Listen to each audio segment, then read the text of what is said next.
The nights aren't as long as they were a few weeks ago, but you can make the most of them when you go to BlueChew.com. Hear that? That's Mike. He took ZzzQuil Pure Z's. So now...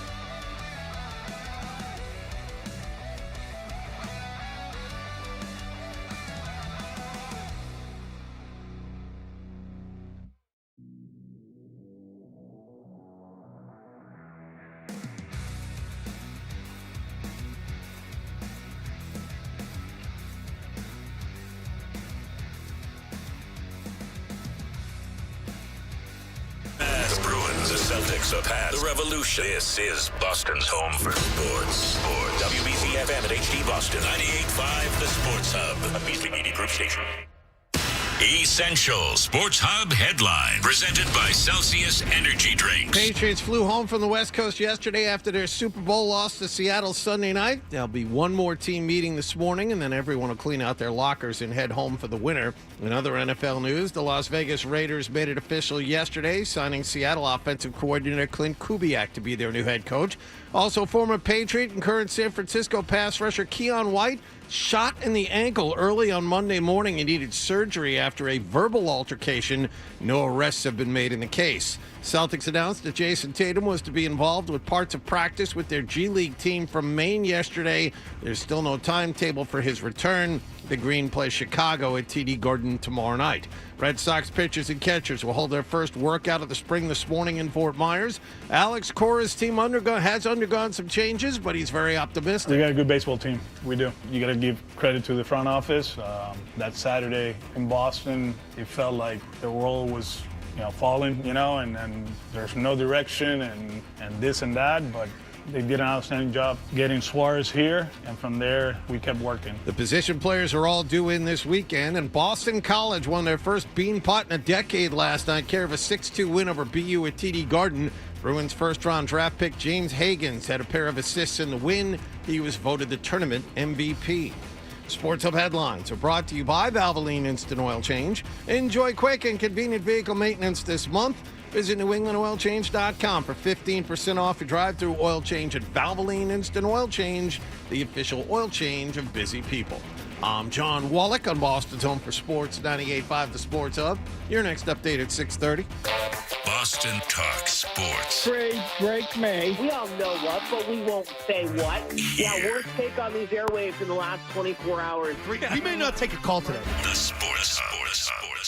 Ladies and gentlemen, I need all of you to stop what you're doing and listen. Toucher. You might hate me, but you're listening. And Hardy. Don't bother me. I'm at the Pickle Palace. On 98.5. I know what I'm capable of. He said something about peanut butter, right?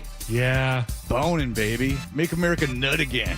That's gross. That's disgusting. Let's talk about cheese. What are you going to have for lunch? I was at dinner with my wife and a friend. Kitty, kitty, pussy, kitty, kitty, kitty. Flap, flap, flap. Shut up, I'm trying to talk to Paul. Toucher and Hardy. Good luck trying to put your finger in it when there's a million holes. On 98.5 The Sports Hub. Let's go.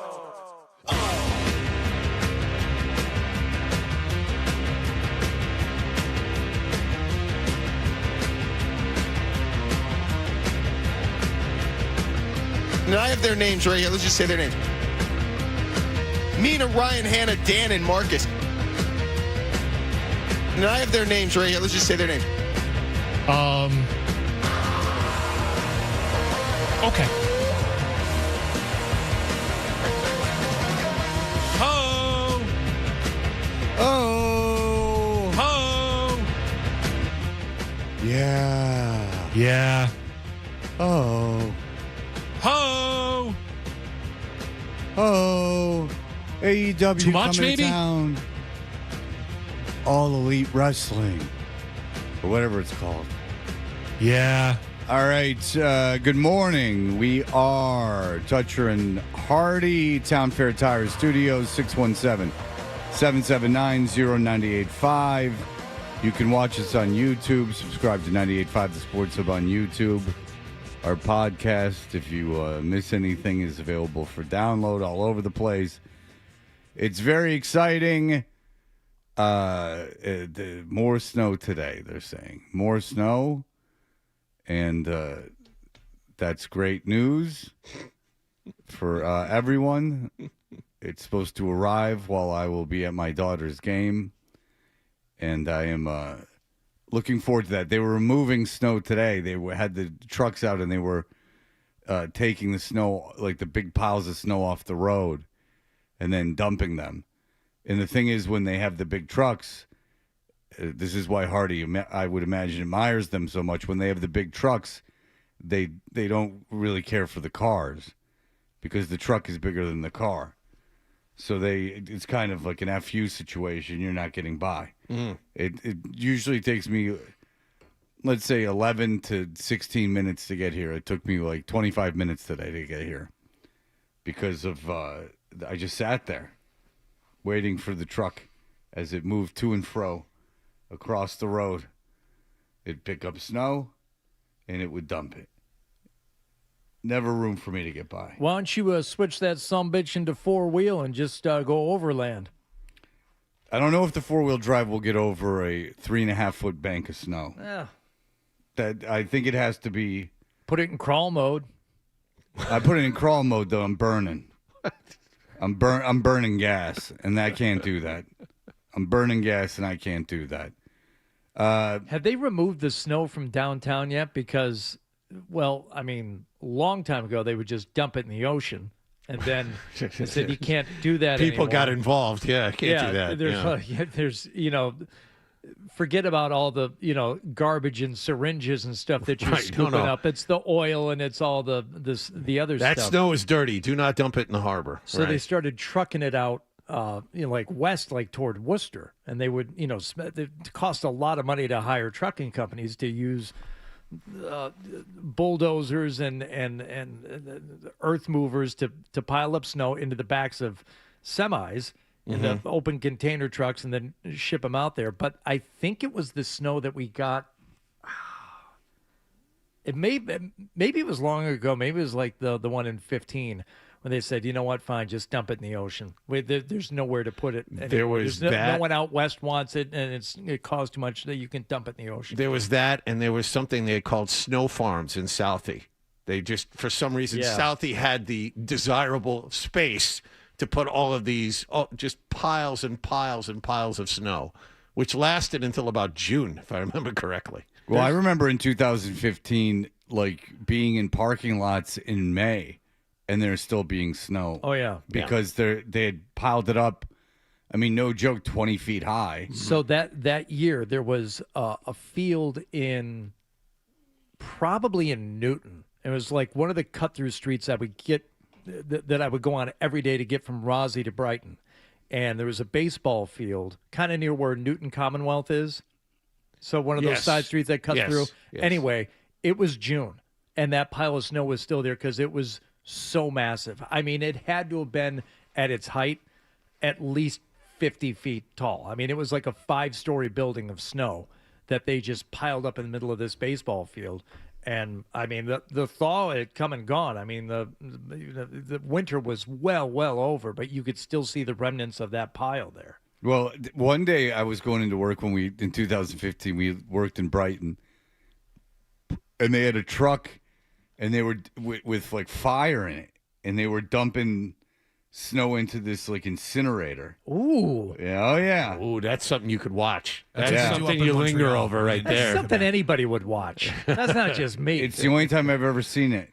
And, never saw it in Detroit, never saw it again here. But they had this like incinerator, and they were taking snow off the road and right by Beacon and Commonwealth, like around that area, like about by a park. I don't know if it's the same park that you would pass by. Like, I think it's Newton Center Park or something. There's this big park there. Anyway, they were taking the snow and they were dumping it into an incinerator. Yeah, they probably got those trucks from Canada. They use those all the time because they get so much snow up there, and they just melt it and goes right down in the sewer drain. And, which is what which was so satisfying to see them just eliminating the snow because I hated it so much. So 2 to 4 inches. If there's 2 inches, you don't have to shovel, right? Yeah. That's fine. No, that's a rule. No, that's cute. Fine. No, that's fine. If it's 4 inches, you have to shovel. How many did we get this weekend? 5-ish. Well, depending. Were you in the honey pot? Did you get jackpotted? No, I didn't get jackpotted. No. You didn't get a honey jacked? I didn't. I had diarrhea, but I didn't get. So we'll get it in Canton because I think that the depending on the winds, sometimes those cloud will dump their remnants before it hits the massive peak that is Blue Hill. So in Canton, right, we'll get the honey pots sometimes. I think now they had said between 4 and 6, and then they were reporting up to a foot in some places in and around Boston. But it also melted kind of intermittently throughout the snow on Saturday. I don't know. I thought it was going to be a shovel snow. It was a snowblower snow when I removed it Saturday night. Right. Well, I had to shovel twice on Saturday. But so that tells me if your cutoff is 4 inches, then you probably got about 8 inches of snow. Yeah, maybe. I think we got more than Natick. I do think we got more than Natick. We got like 4 or 5 where I was. Oh, see, that's no honey. No, not a ton, but I was out there. Moving stuff around. So 2 to 4, I might not have to shovel. Do you? What do you want me to tell you? That you won't have to shovel? Yes, I do want you to tell me that. Okay, I think for 2 inches you should still shovel. You're going to have tire tracks. No, I already got tire tracks. How can you stand it? Oh, it's a pain in the ass. I can't get rid of it. Well, because there's nothing you can do about it. I mean, you got no sun over there? I mean, no. I live under a dark cloud. It's called the Ziggy neighborhood. Our driveway, I don't want to say it's the envy of the entire town. It is definitely of the street because full sun for hours each day. Home faces south. Oh, driveway, you lucky son of a bitch. South, and mine you faces east. So you get, I had to back out and run out taking my son a couple of places on Saturday. So I was driving over the snow while it was still snowing. I'm like, this is going to be a problem. And once I cleared it all Saturday night, I'd say by about 2 o'clock on Sunday, gone. Tire tracks on the drive, gone. Because the sun was so strong, it radiated off the blacktop and then it heated up the snow and melted it. Yeah.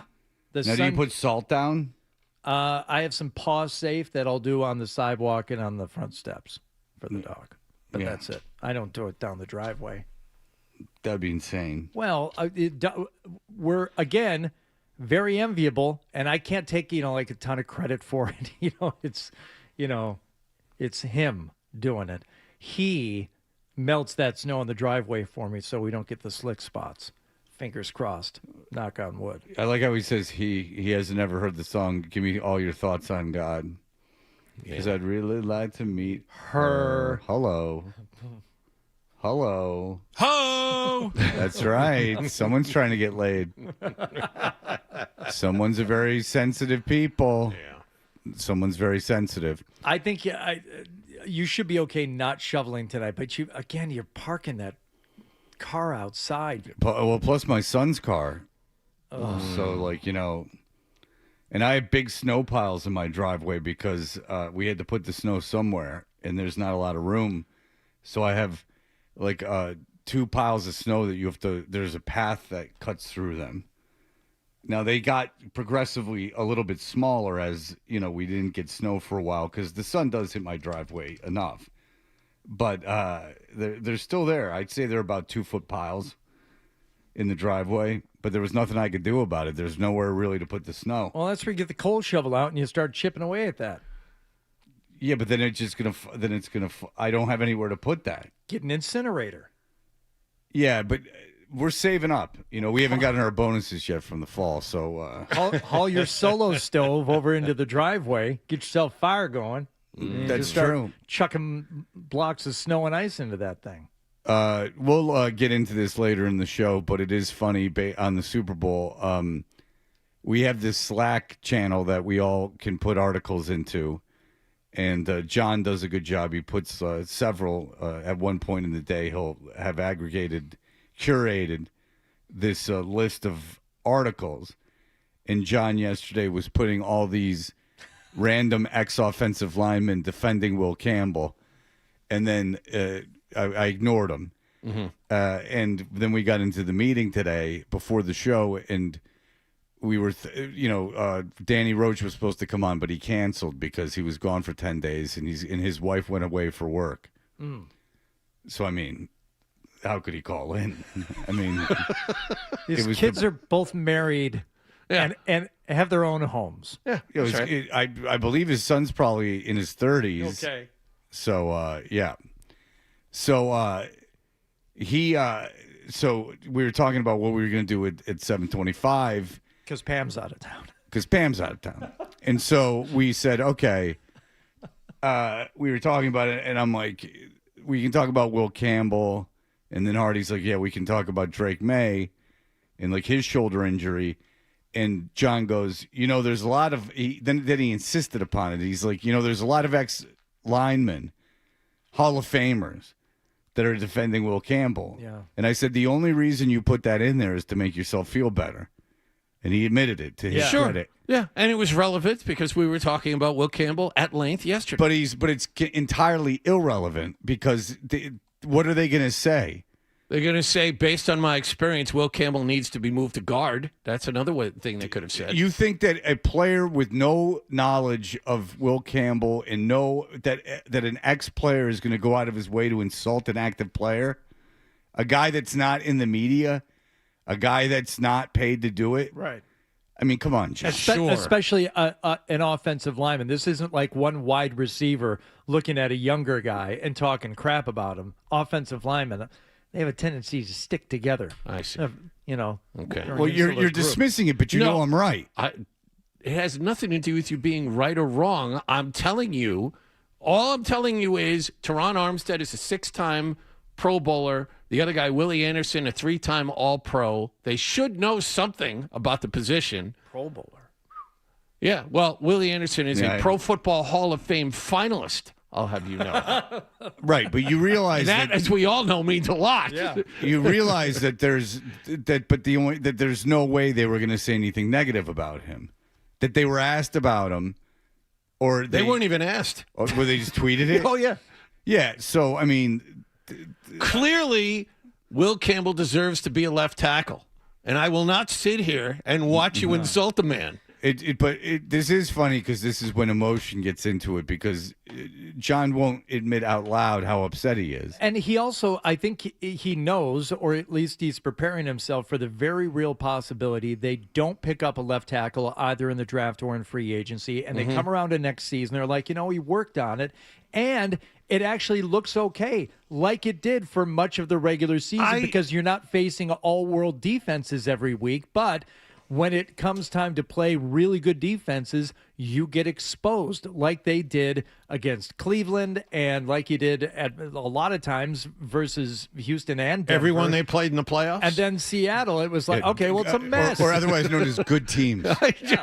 I need 6 months to mentally prepare myself for that eventuality. I think the real reason is you can't find a left. You can't go out and just pick up a left tackle and stick him in there. No, but you could pick up someone who's not the worst. As I know. we said several times. I know. I mean, I need time to mentally prepare myself for this, and this is step one. Don't use the show though as your therapy, unless it's on Why air. not?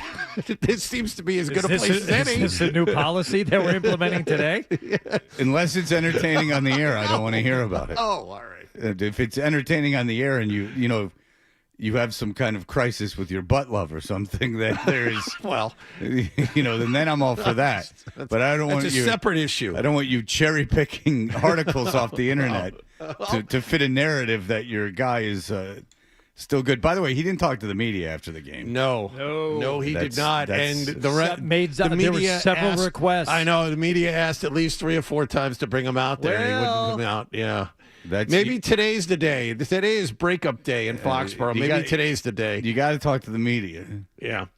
We'll see. Today would be the day to speak. And if you're listening, you're like, no, you got to talk to the media. It's not an issue really only of the media. It's an issue of the team. Because when you don't talk to the media, then everyone's going to ask the other people on the team about you. And, way more so. You know that, John. If a guy who's culpable in the result of a game, you only make it worse. This is why he absolutely needs to talk this morning. This is the last locker room availability. This is the breakup day. Media is going to be in there starting, I think, at 9:15. This is his opportunity. If you do not speak today, it's exponentially worse for you. And then Drake, and your teammates too, because then they're all forced to answer for you. Exactly right. I mean, Drake talked after the game and he was crying and everything, but he talked to the media. He sat up there and he talked to the media. I mean, at length, by the way. I mean, he didn't have a good game at all. He had a terrible game, but he talked sat to the media there 15, 20 minutes, sat at that desk, answered as many questions as he could, and then that's it. It's over.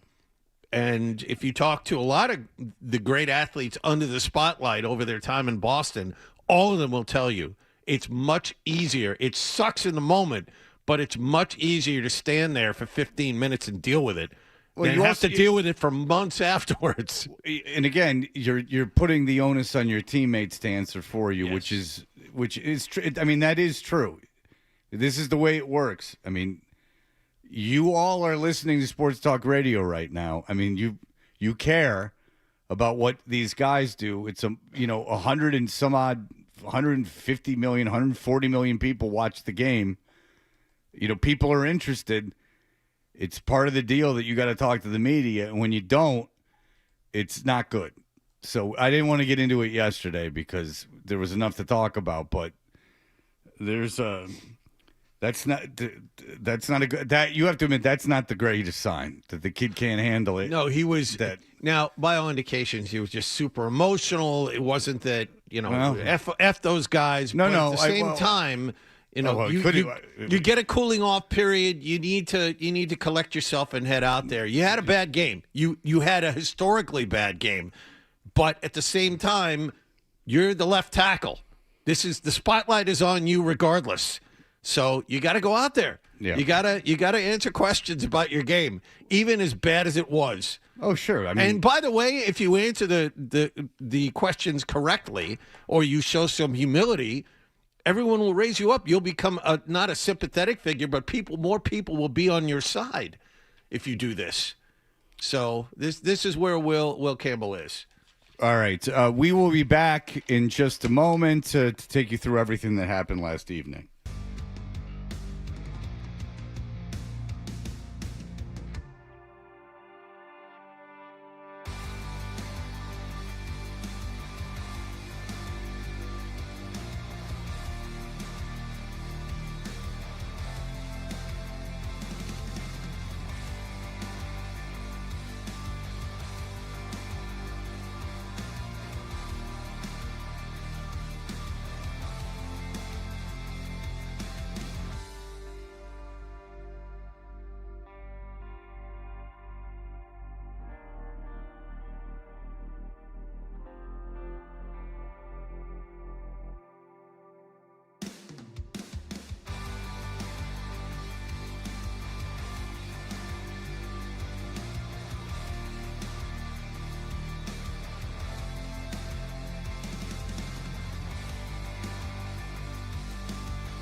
$40. Cough it up, and let's get back to Toucher and Hardy on the Sports Hub. Did you catch the game last night?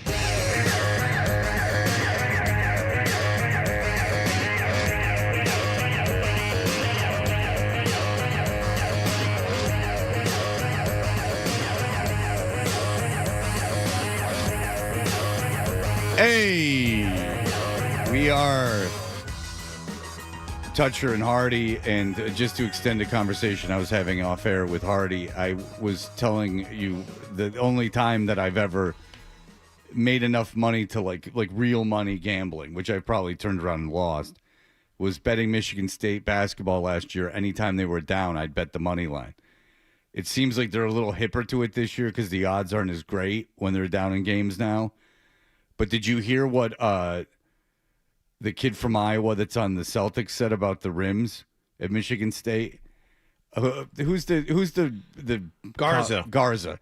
Garza said that Michigan State has one bad rim and that they shoot at it in the first half, and then so that in the second half they get the good rim. Bad rim meaning rebounds don't kick off of it? No, or? like a tight rim, so that you don't get. It's not as forgiving. Okay. So like the ball's not going to bounce in. So they have like one unforgiving rim. Yes, he said this on the White Noise podcast. Yeah, he forces it comes out every Tuesday at 11 a.m.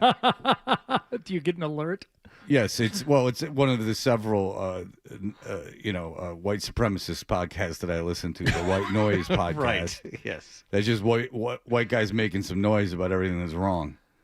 Despite the claims, statistics show Garza actually scored more points in the second half in 2 of the 3 games he played at Michigan State. However, his overall field goal percentage was lower in road games against MSU compared to home games against them. So I think that pretty much settles it. That does settle it.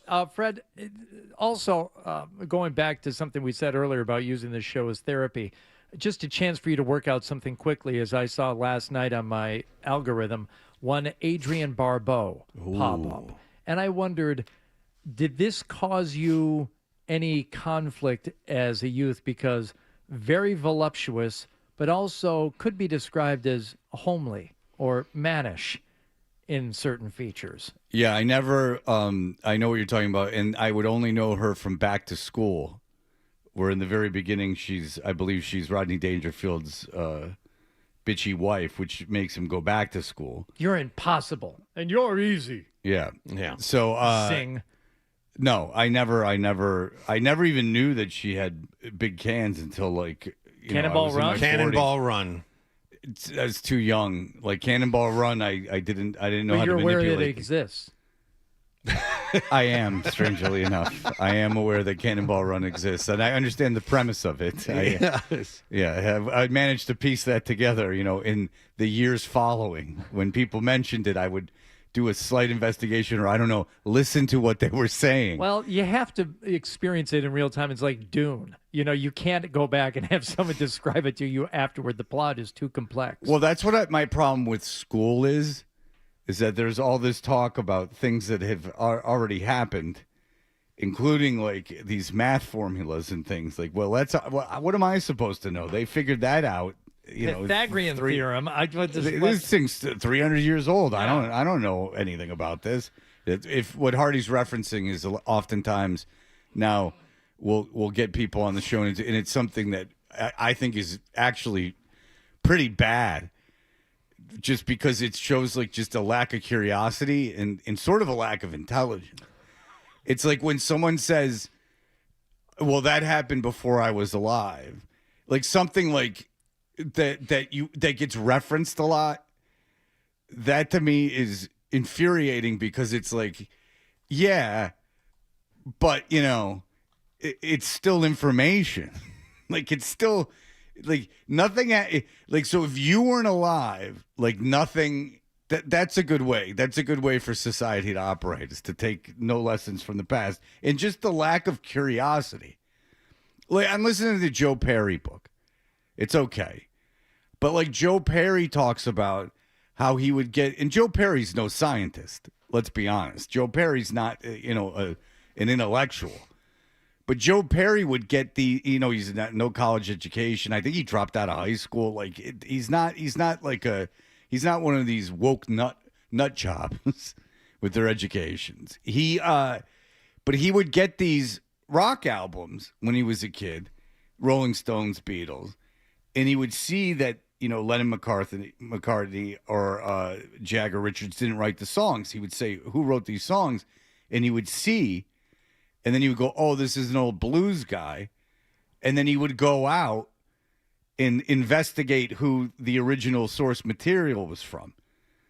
And then by nature of that, he developed into what he is, and then he became a big famous guitar player. Imagine that. So you see that even it's not it doesn't take a great deal of education or anything. It's just a natural human curiosity. If you're interested in something, or if you're watching a comedian or a show and they reference something and you don't get the reference and there's a big laugh, to go ask someone, or now with the internet, Google the reference, and then you go, oh, like Howard Stern. I used to get Howard Stern tapes of his show off eBay because I never lived anywhere except for in college where Howard Stern was on, and I wasn't up between 6 and 10 in college. And Billy West would do these like Lost in Space things, and they would have the dude from Mountain on, Leslie West, and they would do these. Sweats him. Yeah, I know, but there would be like funny stuff with these people, and I had no idea who the hell Leslie West was, but it was still funny. So I would go look. Oh, Leslie West was in this band Mountain. They suck. Okay, but now I know Leslie West was in Mountain. That all happened before I was like. I was not overly aware of Lost in Space, but I, by nature of their parodies, knew there was a gay character, or a character that was obviously gay that wasn't gay in the show, which kind of makes it funnier. And I went, oh, okay. It took 2 seconds. Yeah. Oh, yeah, okay. Yeah. I understand what the reference is. I just don't, that lack of curiosity, I don't understand it. All right, what happened last night? Last night, the Beanpot final. Everybody is talking about it, and BU got them talking as they drew first blood. This puck doesn't get out. Long drive by McCarthy. They score! It's chopped in by Svoboda. Took that rebound, and it's the Terriers who strike first. Svoboda puts Boston University on the board 1-0. BC, however, would answer with the next 2 goals, making it 3-1.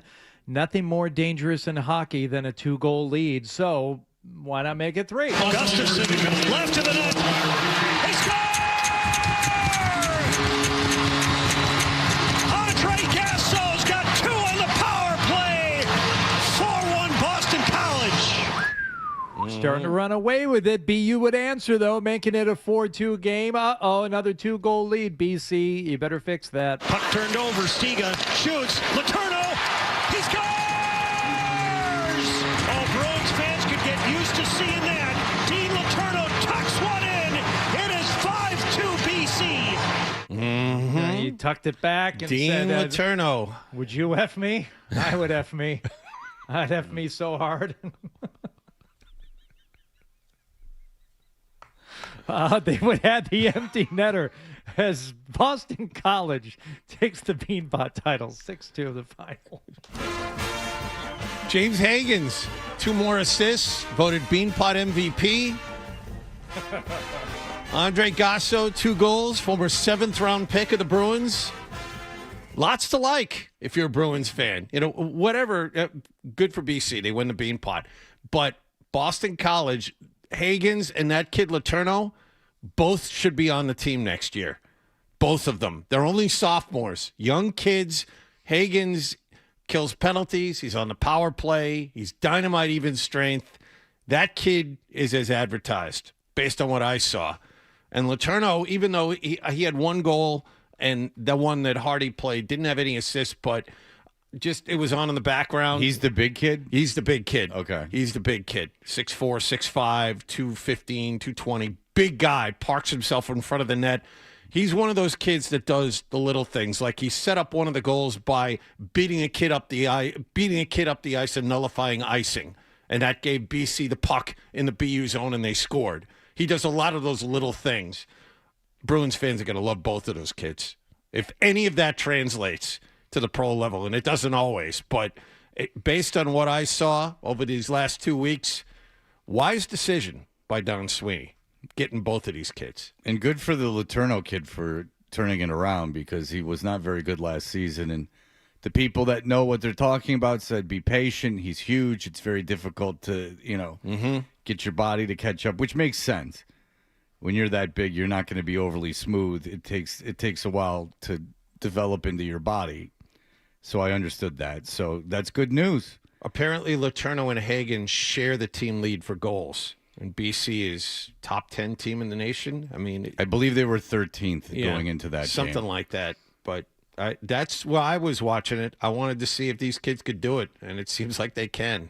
So good for Bruins. Good for the Bruins fans. Well, that's good news. That's good news. Like to hear that. It would be nice to get some kids in whose names you could learn. And you could know who they were when they were on the ice. Kids that get called up from Providence, like, aha, we've been waiting for him. Well, then how about this? They're on the team for 10, 11 years. That'd be nice. And then you develop an affinity for the people on the team. Yeah. That's always a nice thing. I mean, in fairness, we had that for 20 years or for 18 years. But I love the Bruins. But, and I love that they're playing that they most likely will make the playoffs, it looks like. And that's great. I love that. But I have to tell you that it's not. You don't feel the same connection. Well, I don't know who's on the ice. I mean, I can't lie to you. I mean, I don't always know who's on the ice. I've been to, 5 games this year. I can't tell you. I'm being completely honest with you. A mishmash of people. I don't know who everyone is. People been on the team for 50 games. I don't know who the hell they are. By looks on the ice, no. Well, Fred, they keep doing dumb penalties like in that Tampa Bay game. I'll learn them quickly. You know who Keon White was when he played for the Patriots? Yes, I am aware of Keon White. He was everyone's favorite Georgia Tech kid. They absolutely loved him. He was going to be the next Jerome Brown, or that's a bad example. He was going to be the next. I don't know, Warren Sapp or something like that. Yes. Well, now he was in San Francisco. Hello. He plays out there now, but with the Super Bowl going on out there, and plays out there. I'll tell you what, he got himself into some trouble. But first, a stunning announcement from the 49ers. One of their players shot early this morning in San Francisco. The team says defensive end Keon White was shot in the ankle. San Francisco police confirming they did respond to a report of shots fired on Mission right near South Van Ness, 4 o'clock this morning. Police did not identify White as the victim, but the team has since confirmed he was shot. Yes, they called paramedics, taken to a nearby hospital, treated for non-life-threatening injuries, underwent surgery yesterday, but KTVU is not going to stop there in their reporting. They dug a little deeper on the story and got a doctor on the news yesterday. Well, you never want to get shot in the back because that's where your Achilles is. And you don't really want to get shot on the side because that's where all your major vessels are. So let's say he had a nerve injury, that would end his career. He got shot in something called the posterior tibial nerve. So that would end his career. So hopefully you want to get shot in the front. Well, you don't want to get shot, but if you get shot, you want to get shot in the front or potentially in the side. That would be your preference. Doctor, we've already established you're going to get shot in the ankle. Can you break down the best place in the ankle to take a bullet? Well, you never want to get shot in the back. Okay, duh. All right. So the next time you're playing Russian roulette leg style with your friends, leg style, yeah, we call it ZZ Toppin'. When you always go like, shoot me in the front of my leg, would you? Yeah. I would like to know what happens at 4 a.m. Like 4 a.m. getting shot in the leg doesn't sound like in downtown that sounds like it's in the city, right? Like it doesn't sound like you were just walking down the street and got shot in the leg. I would be interested to know like the whole scenario. I'm not saying by any stretch of the imagination am I saying he did anything wrong. Absolutely. I swear to God I'm not. That's not my thought process at all. I would just like to know, and he said he was in an altercation. Yes. I would like to know what was going on at 4 o'clock in the morning that led to him getting shot in the leg. And it was not on the street. It was inside a business, as it's being reported. Yeah. So it's an interesting. I would like to know what was going on, and strangely, there's been no charges filed, which is what I did when I got pummeled by three guys. I didn't want to go through it. I was like, I'm not filing charges. Sometimes best just not to file charges. I would assume, as is the case with this. Let's not overly investigate this situation. Let's just call it even. I'll have this minor surgery and then we'll be out of here. He is the second 49er to be shot in San Francisco in the last year and a half. Yeah, the kid, the receiver got shot. Ricky Pearsall. Yeah, Ricky Pearsall got shot. All right. Well, good for San Francisco. They should get on Felger more for saying this city's not so nice. If you don't know Felger, the San Francisco Chronicle did front page, baby. A big piece on Felger not liking the city. Yeah. Or Felger and Maz not liking the city, which was pretty funny because there's nothing in there that's damning, and now everyone's running around getting shot. They said he lacked empathy, and it's like, well, no.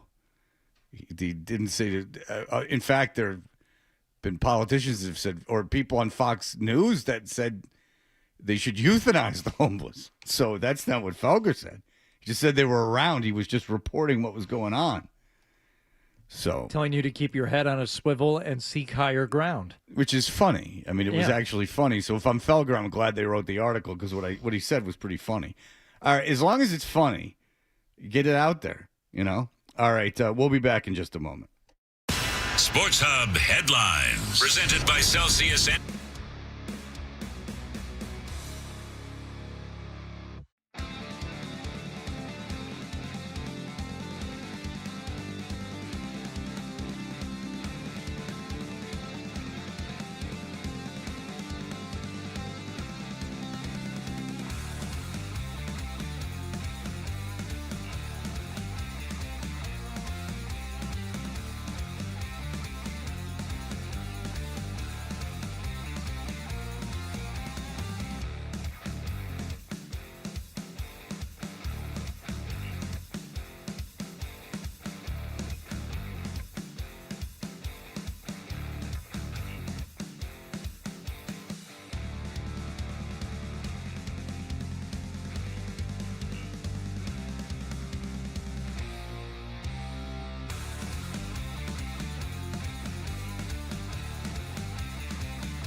this morning. He's home. He's on East Coast time. He tweeted this at 3:40 a.m. Ease up on the Will Campbell, Jared Wilson, and Drake May criticism/hot takes. These are three rookies that started together in a Super Bowl and gave everything they had. Let Mike Vrabel and his staff do what they do and have done for the past year. Learn and improve. I was unaware May was a rookie. That's the first thing. And second that of all, surprises me. I was under the impression this was year 2, but all right. And it's Shows good what that I know. Dan's got his finger on the pulse of what's important. It's really time to lay off the Patriots' offensive line. In this era of divisiveness, he's finally found what could unify us all. I just like the image of him wrapped up in his Mickey Mouse pajamas in a fitful sleep. No. And then bolting straight up in bed. Enough! Grabs his phone. Enough with the criticism of these rookies. Second year. Shut up! Let Vrabel cook. They're fine. Yeah. Everybody's good and happy. Send. Do you mind if I finish? Yeah, I wanted to have him on today because I wanted to talk to him about all the reasons he was giving for the Patriots winning that game. He got very fed up with me because I thought the Patriots were going to win too, but the reasons he was giving didn't make sense because they applied to the Seahawks too. He's like, well, Vrabel's a great coach. And you said, yeah, that's true, but isn't Mike McDonald a really good coach too? Well, experience. Well, yeah, but Vrabel's never coached a Super Bowl. Right. So, I don't get that. Like, yeah, Vrabel's a great coach. What you said is true, but I don't understand how that makes Mike McDonald not a great coach. Well, Drake May is playing so much better than people had anticipated. Well, yeah, hasn't Sam Darnold played so much better than people had expected? Or how about May's played like crap in the playoffs, like crap, like third worst in the 20th century, 21st century, and Darnold's been electric. Darnold and the Seahawks beat probably the best or second best team in football, 2 weeks before. And Darnold's the reason they won. It wasn't their defense. I mean, that was really the Super Bowl. Let's be honest. The Rams-Seahawks game was the Super Bowl now that you've watched the Super Bowl. Well, I mean, there was this whole thing about how the Rams have to be livid that they lost this game. Oh, well. That's the thing. Patriots had that similar thing happen in 2006 where we were talking about Rex Grossman yesterday. Grossman made the Super Bowl, and they had a 21-3 lead at Indianapolis at halftime and lost. That was the narrative here. Boy, can you believe it? If the Patriots had only hung on, they would have blown that team's doors off. Yeah. Well, the thing is that the Rams probably would have been a better Super Bowl because the Rams' defense isn't as good as the Seahawks, but their offense is 10 times better, so it would have been at least a high-scoring game. Because people are crapping all over the Super Bowl for being boring. I mean, it wasn't boring. It wasn't obviously here, but the one bet that I had talked about and won was the punt total, which was at 7.5, which went over in the first half. First quarter, it was like Fred's over bet in the Lions Commanders playoff game. Well, took care of that one by halftime. Don't have to sweat that one out anymore. Yeah, 8 punts in the first half. Right. I mean, you kind of knew that it was going to be defensive, the game. Maybe not to that degree. Certainly, you didn't think that Patriots offense would be that anemic, but there you go. But I just wanted to have Dan on to go, why would Sam Darnold be worse in this game than Drake May? Just, you're saying it as if that's a fact when, Darnold's a 20, and this is giving May credit. May's a 23-year-old kid. He played at North Carolina. He's been nowhere near any of these big games before in his life. Then Darnold, who's been crapped on and, cut and traded and treated like crap and then has overcome all that stuff. And now, it didn't make, you can give someone credit without we put everything on like a scale. Right. And because one thing is true, then the opposite must be true of the opponent. And that's not the case. May was an MVP candidate. A lot of people think he should have won. He's really good. He'll be really good. But going into the Super Bowl, I don't know. he hadn't been playing well, and Darnold had been playing well.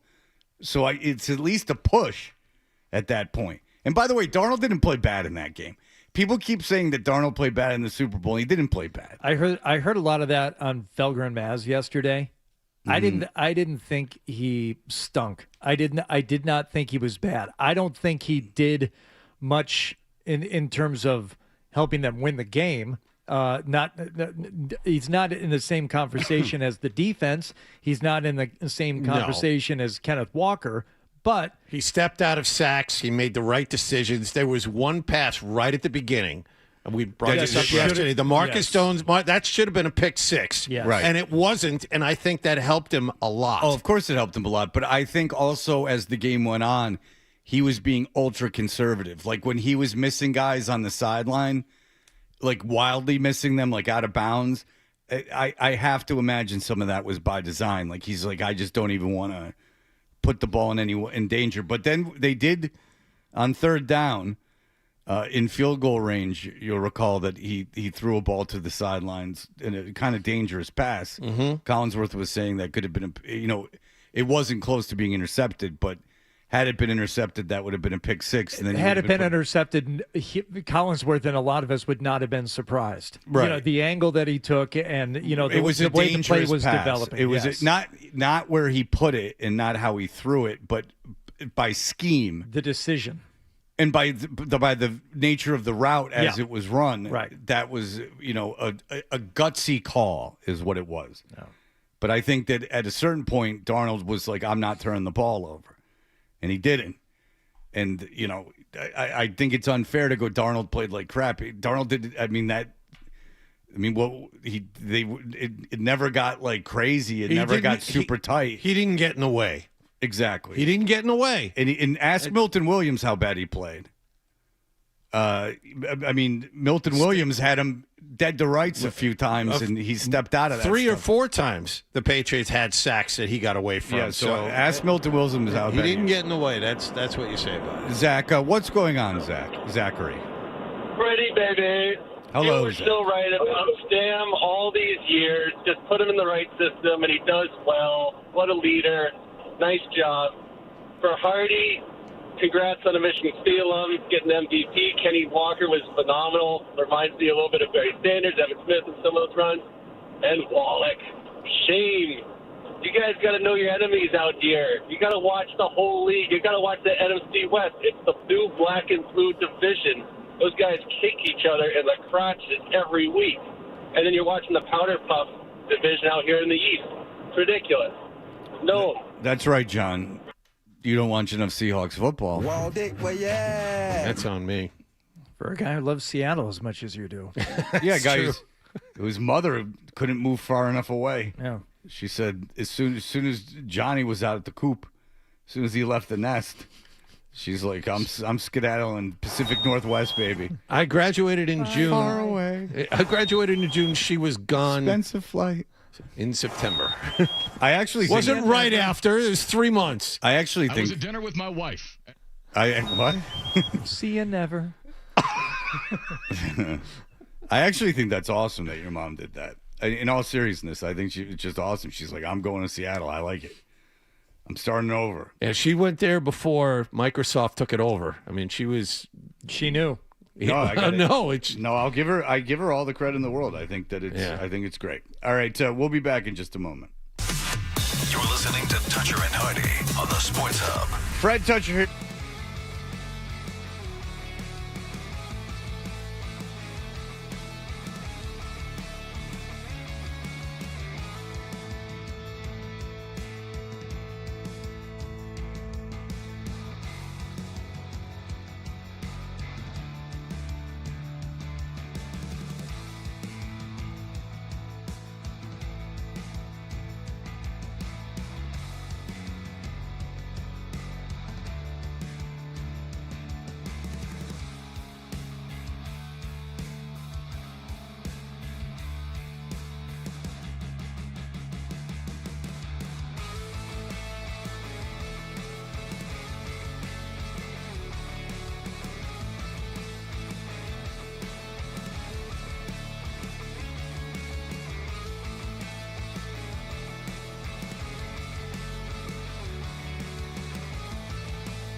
Celtics. WBCFM and HD Boston 98.5, the Sports Hub. Beasley Media Group station celebrating 65 years of broadcasting.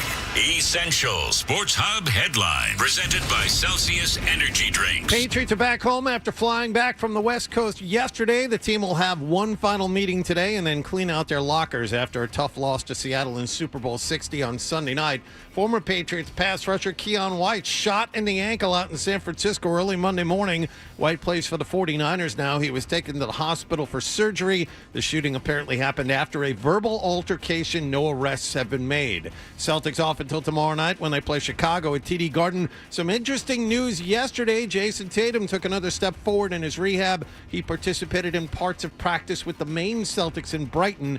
There is still no timetable for his return. Red Sox pitchers and catchers will hold their first workout of the spring this morning in Fort Myers. Alex Cora's team made the playoffs last season. He thinks they're better now. We got some good players. It's a different roster than last year. It's a different year. Ironic enough, and I can say it, I feel like we have a more complete team. Team the full squad is due in this weekend. And Boston College won their first beanpot in a decade last night. They beat BU at TD Garden last night 6-2. Bruins first-round draft pick James Hagan's 2 assists. He was voted tournament MVP. Sports Hub headlines are brought to you by Rodenheiser Home Services. You could win a new high-efficiency gas furnace from Rodenheiser if your furnace is 10 years or older, outdated, or unreliable. Go to Rodenheiser.com/5 free furnaces to enter. That's Rodenheiser.com/5 free furnaces. No purchase necessary. Rules online. I'm John Wallach on Boston's Home for Sports, 98.5 The Sports Hub. Your next update at 7:30. Listen to it, laugh at it, get mad at it, agree with it, argue about it. It is Boston Sports. Boston Sports. And it is all we do. 98.5, The Sports Hub. Fred describes himself in 7 words. A guy in tights and a cape. And Hardy with blunt honesty. I am not known as Mr. Fun. Toucher and Hardy continues on the Sports Hub. Who are the Warriors?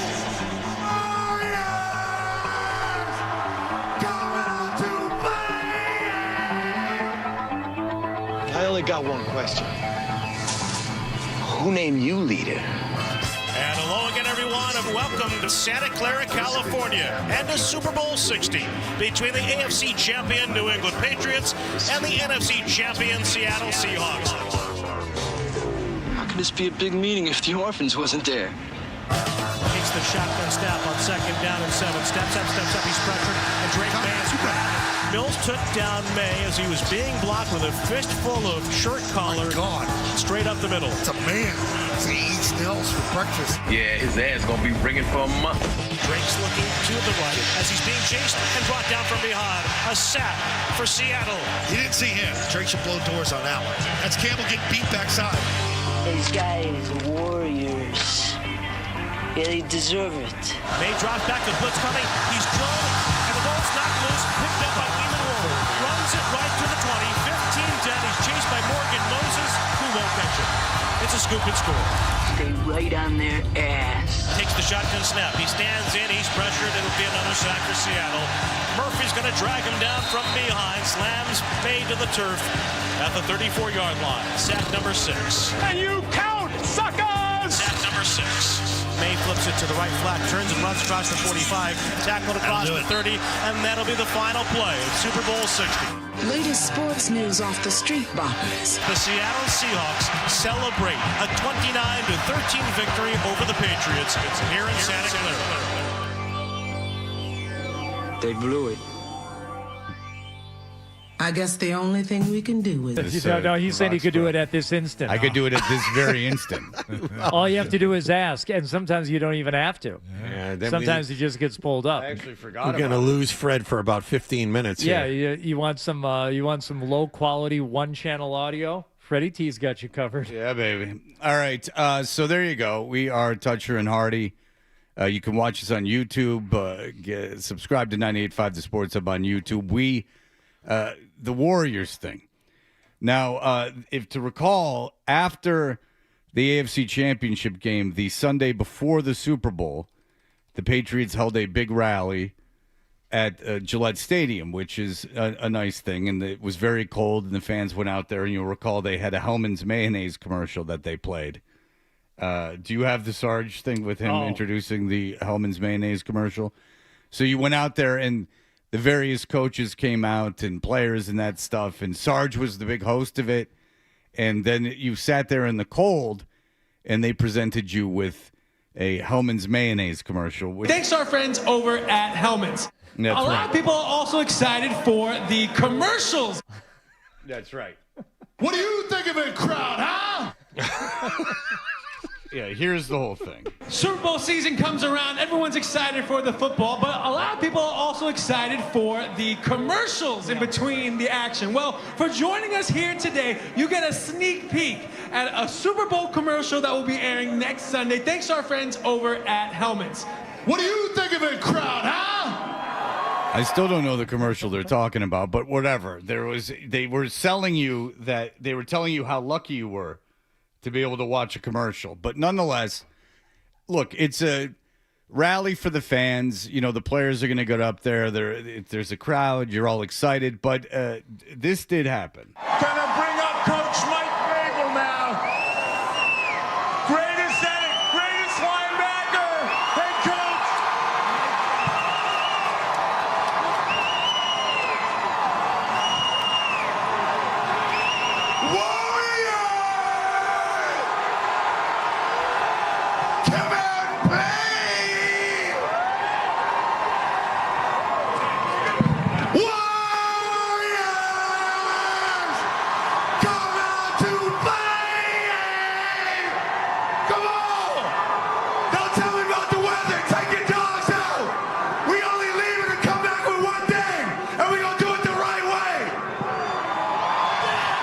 So that's Mac Hollins and Mike Vrabel. Yeah. Now, Mike Hollins is still on the take your shoes off thing. Mm-hmm. Yeah, take your dogs out. Which I'm all for. Yes, take your dogs out.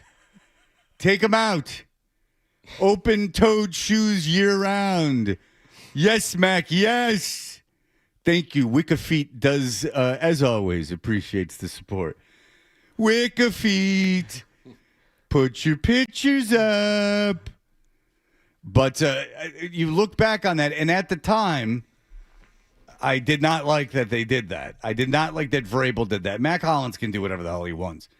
But when the coach comes out and starts going, Warriors, that sounded like a Super Bowl parade party. Now, let's not... Look, it's obviously very corny. The whole Warriors thing is very corny. Adam just rewatched it. If you don't know, Warriors is a movie from the late 70s that I've seen one time because it was referenced in that Warren G. Nate Dogg song. Oh, no, that's something else. That's twice you've done that. Yeah, I know. I get confused. But anyway, the Warriors is sampled a lot and put into rap songs and stuff like that. Let's just say that. So I did watch it at one point. Now, the heroes of the Warriors guy that's saying Warriors come out and play, he ends up getting killed. He's not a warrior. He's in a rival gang called the Rogues. Yes, thank you. So they set up the Warriors. So this is like in 70s Manhattan, which was like a real war zone. And the Bronx is all like destroyed. But the gangs, the Warriors, which is actually historically accurate, which is odd, wore tight leather vests with no shirts on under them. And like, what are you supposed to say? Native American headdresses. Indigenous peoples. Thank you. Again, you'll have to pardon the language changes. Indigenous people's headdresses. And there was a group of mimes, literal mimes, because Adam rewatched it. They wear suspenders and the hi-hats. And like pork pie hats, and they wear full top hats. Oh, top hats. Yes. And they wear suspenders, top hats. White and they, grease paint, and, like a mime. And they're mimes. Yes. And then there's a gang that wears baseball uniforms and paints their faces. Yeah, baseball furies, they're called. It's a very Kiss was very influential in 70s gang culture. So it's ridiculous, but I do contend that if I told you this was from today was going to be the parade, and this was going to be at the parade. Bring up Coach Mike Vrabel now. Greatest linebacker, head coach. He's the greatest head coach. You won the AFC Championship game against Jared Stidham. like, again, AP NFL Coach of the Year. Mike Vrabel. I'm not. He is the greatest head coach by definition. Right, just like Stefanski, who won it twice, or Daboll, who We're just talking about this year. Stefanski's had it rough the last couple of years. Well, he won it twice in like the last 6 years, and Daboll won it one time in the last 6 years. So be careful with the head coach of the year. No, Vrabel's a really good coach, but again, this is a week before the Super Bowl.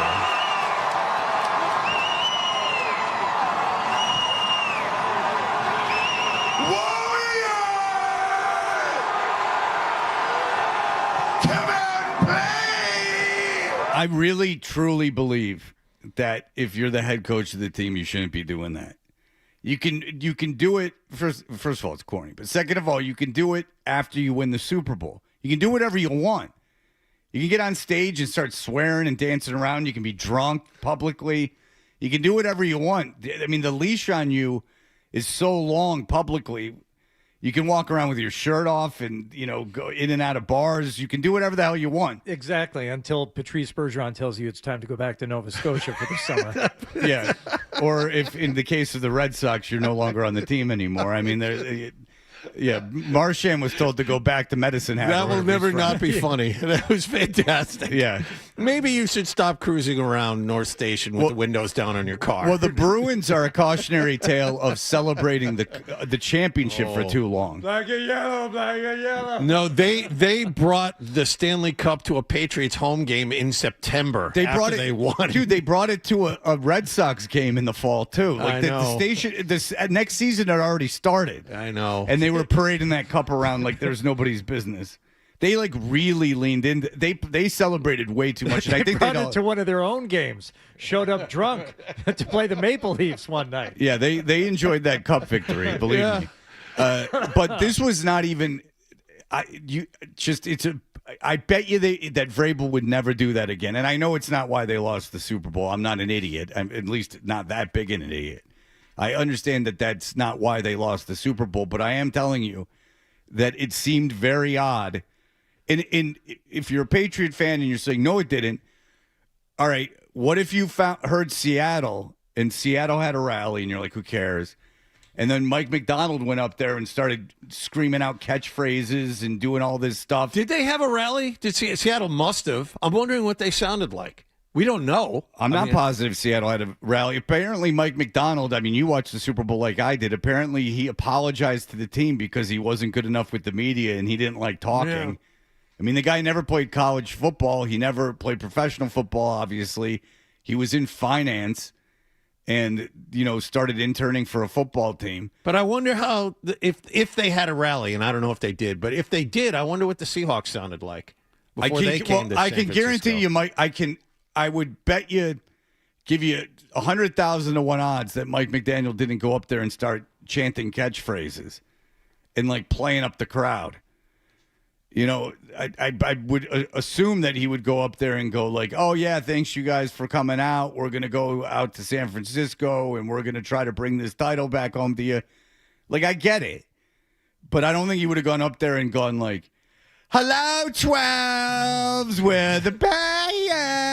I heard Seattle likes to party. I heard something about the 1, 2, and me and you. Come on, babe. San Francisco's got a lot of hills, and I like 2 hills on the front of a lady. Come on. That's pretty good. Yeah, that's something he'd say. But so it just. I wonder if Seattle, they use everything for motivation. Jesus. Right. The only reason they have the whole Warriors thing with the Patriots is Vrabel ran out of Road Warriors wrestling clips to show them.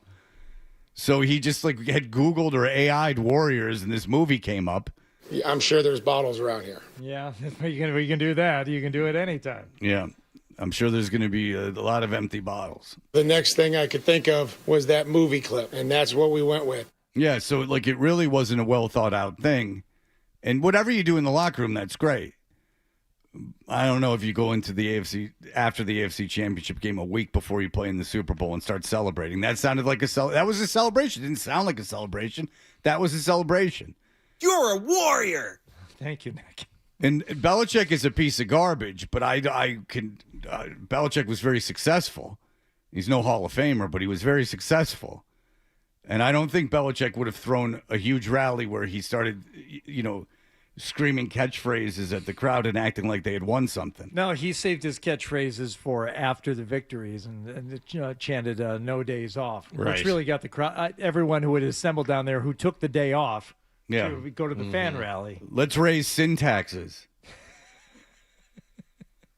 We could get a lot done if we raised alcohol taxes.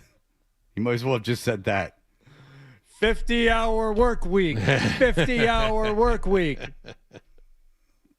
That's right. No days off. You tried to get, and if you can't get the crowd chanting for you after you won a Super Bowl, that's a bad slogan. And they even tried to put it on shirts.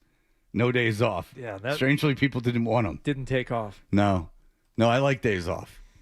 Days off are nice to have, not to work. We want you to come out to play. Thank you. Thank you, Nick. All right, we will be back in just a moment. We will talk more about the Patriots and maybe who was injured and who was not.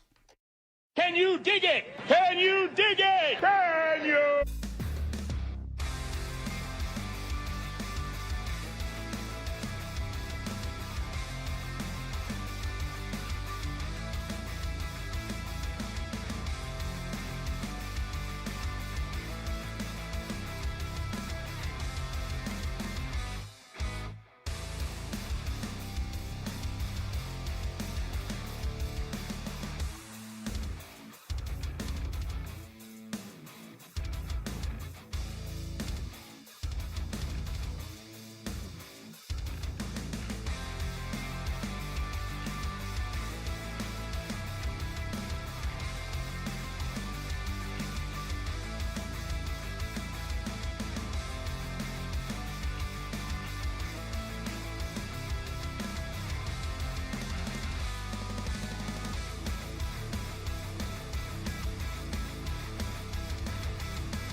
We are Toucher and Hardy. Obviously, the Patriots are reloading after a very. Do not lose sight of how surprising the season was and how ahead of schedule they are on this rebuild. Just real quick, think of what Seattle got in return for Russell Wilson. That Russell Wilson trade to Denver. I'll have to investigate that. That just came into my head. All the pieces that Seattle got from the Russell Wilson trade and what they turned into. Broncos got Russell Wilson and a 4th-round pick from Seattle in exchange for 2 first-rounders, 2 second-rounders, a 5th-rounder, quarterback Drew Lock, tight end Noah Fant, and Shelby Harris, the defensive end. Okay, did we know who they took with those picks? Yes,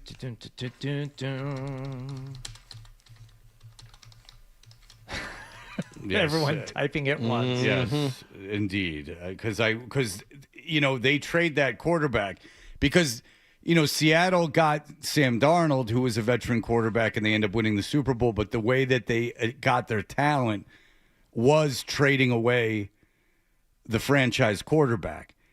So it is a bit of a catch-22. If the narrative is you can just get a veteran quarterback and put him in place and win a Super Bowl, that's true. But the way that they got that quarterback was trading away their franchise quarterback. Okay, Seattle with the 2022 first-round pick. Seattle selected tackle Charles Cross. But Hardy in 2023, with that first-round pick they got, Seattle drafted defensive back Devin. Oh, the guy who got stabbed. Devin, what's his name again? Starts with a W? With a knife. Yes, that was one of the guys they got. Mafe, Derek Hall. Derek Hall had that sack. Mafe is a good player, also defensive end. Tyreek Smith, and wide receiver Derek Young, who is not there, but significant. They got some significant players on that team for Russell Wilson with those draft picks. So I did hear Felger and Maz yesterday talking about how, you don't have to tank. You can just get a veteran quarterback, and if there's a lot of talent around them, then they can go in there and succeed. And that is certainly true with the case of Seattle. But you have to remember that Seattle traded a franchise quarterback. They essentially, by nature, they didn't fall into the gutter, but they tanked. They got rid of a successful quarterback whose value was very high. Now, it turned out to be a brilliant move, and Russell Wilson was never good again. But at the time, that was a huge trade where Denver went all in on Russell Wilson. That set them back as a franchise. Now then they got Sean Payton and righted things, but that set them back as a franchise. Barely. Yeah, but you know what it was a disastrous trade. I mean, it was a terrible trade for them. Yeah, but they were one injury away from being back in the Super Bowl this year. They were able to rebound from that, but what I'm saying, and with a kid they drafted. So, but what I'm saying, and when he got hurt, they lost. So, again, it's a more nuanced argument than you can just pick up a veteran quarterback and you don't ever have to tank. Well, Seattle essentially did. They traded away their franchise quarterback for a bunch of picks, and then they used those picks to bring their team up, and then they were able to bring in a franchise quarterback. Yeah, Denver got very, very lucky because they had all of Russell Wilson's contract crushing their cap. And Bo Nix, when he got drafted, where he got drafted, was far from a sure thing. I mean, that pick wasn't universally loved. That pick was thought to be a tremendous overreach by a guy who wasn't a first-round pick. Same thing with San Francisco. San Francisco, remember all the picks they expended to trade up to 3 to take Trey Lance? Right. And they lucked out and got Purdy at the end. I mean, Denver, I would say significant amount of luck for Denver. But both of those teams have quarterbacks that they drafted. Now, San Francisco drafted theirs in the 7th round, so good on them. But they did draft a quarterback in the 1st round that they traded up for. So you do have to draft. You need picks. You have to. That doesn't ensure anything, but one way or another, you're getting worse before you get better. This turnaround for the Patriots is remarkable, but it's a kid they drafted at the quarterback, and that's the most important thing. They were marvelous drafting last draft, except for their tackle. You see that, and the more I hear this talked about, because for years we wanted to believe there was a certain way you had to do it, and with the team that just won, and talking about Denver, and talking about Seattle, and talking about San Francisco, I think there are very few cautionary tales left. Now, it might cost you a season or even two, but there are ways to get back, and it's not like set in stone that it has to be a coach and quarterback. Like, that's a great way of doing it, and that's how the Patriots did it. But right now in Seattle, they're doing it with a coach. They kind of got a quarterback. But how did they move on from Russell Wilson and be able to get back to this? Well, they Super Bowl? drafted well. They drafted. I think that's the one consistent thing. You can't fail in a draft, much less multiple drafts, back-to-back years. Because you can even look at the Rams and F them picks and all that stuff, but when they did pick, they picked extraordinarily well. But my point is, if you're using Seattle as a tale of you just build a team, you'd never have to tank. The quarterback, you can just get a veteran quarterback if you have enough talent and park them in and win a Super Bowl. Okay, yeah, but they did tank in the sense that they gave up a thought-to-be franchise quarterback for future assets to build that team. It's just not like the Steelers, right? The Steelers are always – they never have a losing record. They just never have a losing record. But where are they? They're in this purgatory with Aaron Rodgers. It's not just as simple as – I mean, the Jets – had a team that they thought had an elite defense and enough weapons offensively, and they would get Aaron Rodgers and everything would be okay. Now it's the Jets and they're terrible, but there are plenty of cautionary tales about just bringing in an old quarterback. And sometimes to get those, you have to give up an asset. JR, go ahead. Fred, the Seahawks made the playoffs the year after they traded Russell Wilson. But they gave up they didn't tank. But by design, they gave up a quarterback that was thought to be worth all those assets. They were smart, but you have to understand they gave up a quarterback. It was huge news. They gave up a Super Bowl winning quarterback to get future assets. And this was this last year was the first year that they did anything in the playoffs. They made the playoffs with a losing record, I recall, after they traded Russell Wilson. No, and they 9-8. No, 9-8. No. Fine, they were 9-8 after they traded Russell Wilson. But 7-10, I think. Okay, they were 7-1. They missed the playoffs. Okay, they were 7-10 after they traded Russell Wilson. That was 2 years after, not the year after. Yeah, Wilson's last year, they finished 7-10. The way I'm looking at it here. The next year they made the playoffs. They traded him and made the 9-8, they got better. Smith. Technically, they did. They got two games better by moving him. That's what I'm saying. They didn't. It was a great trade. It was a great trade, but by design, they gave up a player for future assets that they used to build a Super Bowl team. You do understand that? Like they made a move. I understand that. Right. Okay. But it's no different than Belichick being a year early, right? It was a great trade. You're arguing that I'm saying the trade was bad. I'm saying it was a great trade. But what they did is they into tanking, which is not fair. They still were a competitive football team. I didn't mean their record. I said by nature they gave up a franchise quarterback. Therefore, in theory, that makes them worse. That's how they got all those picks. They didn't give up a piece of what was thought to be a piece of garbage to get 1 million picks. I mean, I got you. Yeah, I didn't. Yeah. I'm saying they just didn't tank. That's all I'm saying. No, okay, fine, fair enough. But I mean, I'm sure there were people in Seattle that thought they were punting on the immediate future by trading Russell Wilson. You would agree on that, correct? I'm originally from Seattle, so yeah, I absolutely would agree with that. Yeah, so we're on the same page. You misunderstood me. I didn't. I feel like the term tanking. So Right. It's absolutely tanked to get Drake May. I'm using tanked because that was the terminology that Felger used. I got you. My bad. I shouldn't have said that. But I mean, again, he's from Seattle. People in Seattle are like, we're punting on the immediate future. We're kicking the can down the road. And it turned out not to be the case, but you got to do these things. So there's the deal.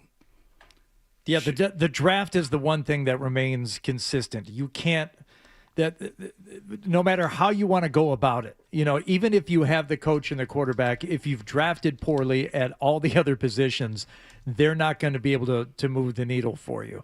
If you think you're going to be able to do it by just getting a suitable, serviceable quarterback in there, like the Seahawks did with Sam Darnold, then you better have drafted well to put the pieces around him. Then there's the defensive conversation, which seems to be the most volatile, because as good as your defense is and can be, we saw it with Houston, we saw it with Denver. If you've just got a serviceable quarterback taking care of the other side of the football, a really good defense that's going to hold a team to 10 or 13 points may not be enough if your offense goes out there and lays an egg, or you get an injury. Well, that's one of those key players. I was just about to say, with 17 games, so much of it is injury luck. Yeah. Like, you look, I don't think if the receiver plays for Houston that it makes any difference in that game. Stroud was no. Stroud. They could have had everyone. Nico Collins. They could have had everyone. And they still lose that game. Stroud was out of his mind. And Seattle's drafted exceptionally well.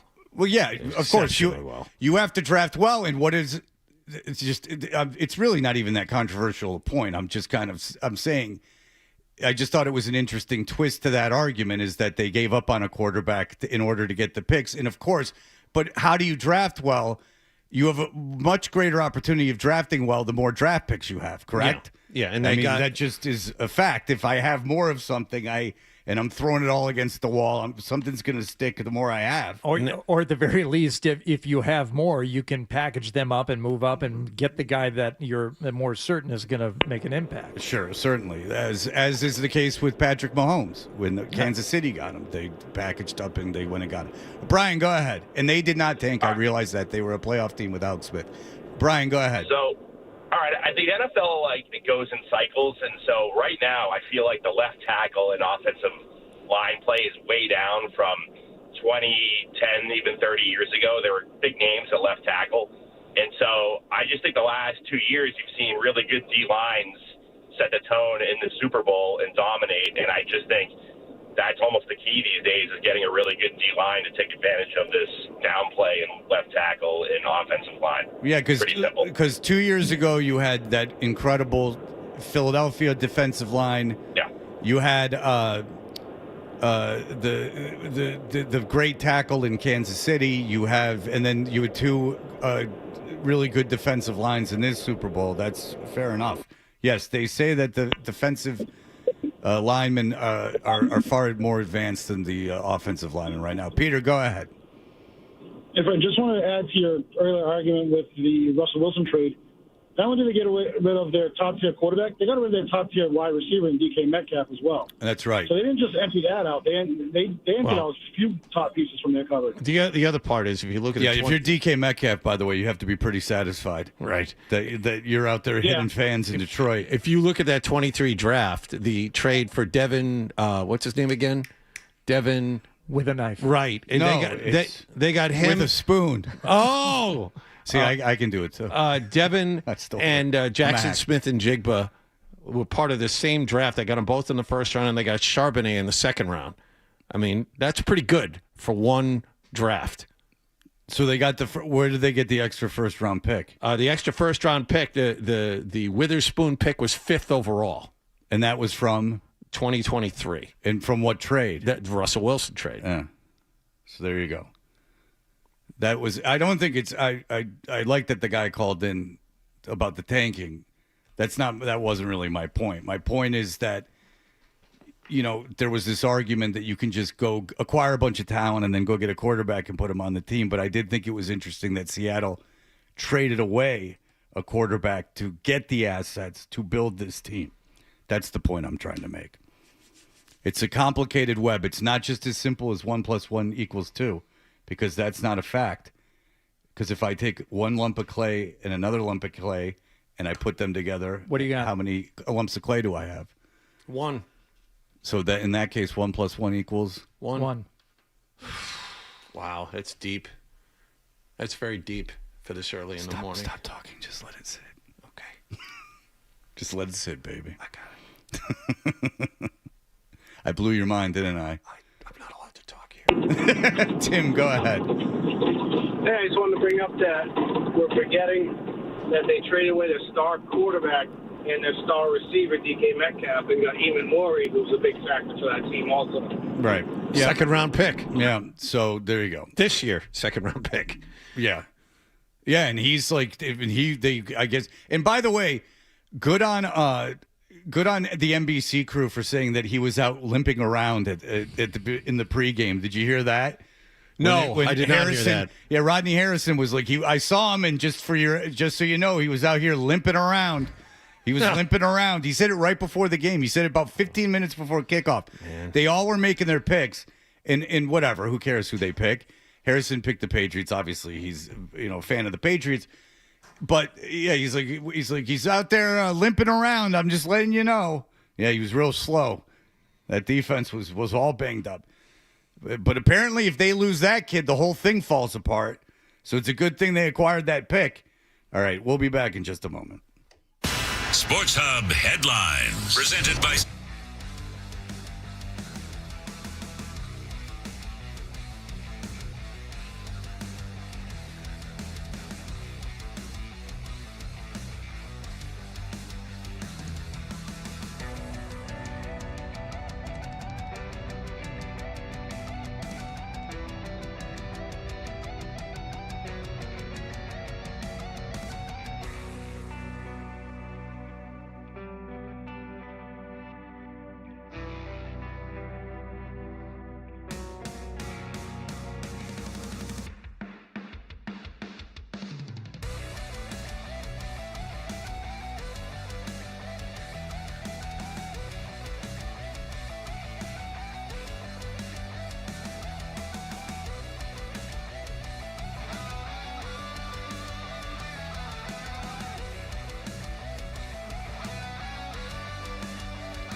5. And the quarterback, it's like Bradshaw, Montana, Brady, Mahomes, and then you just like, what else are you gonna? You're just filling in the blanks at that point. Well, historically, how to win a Super Bowl, blah blah blah.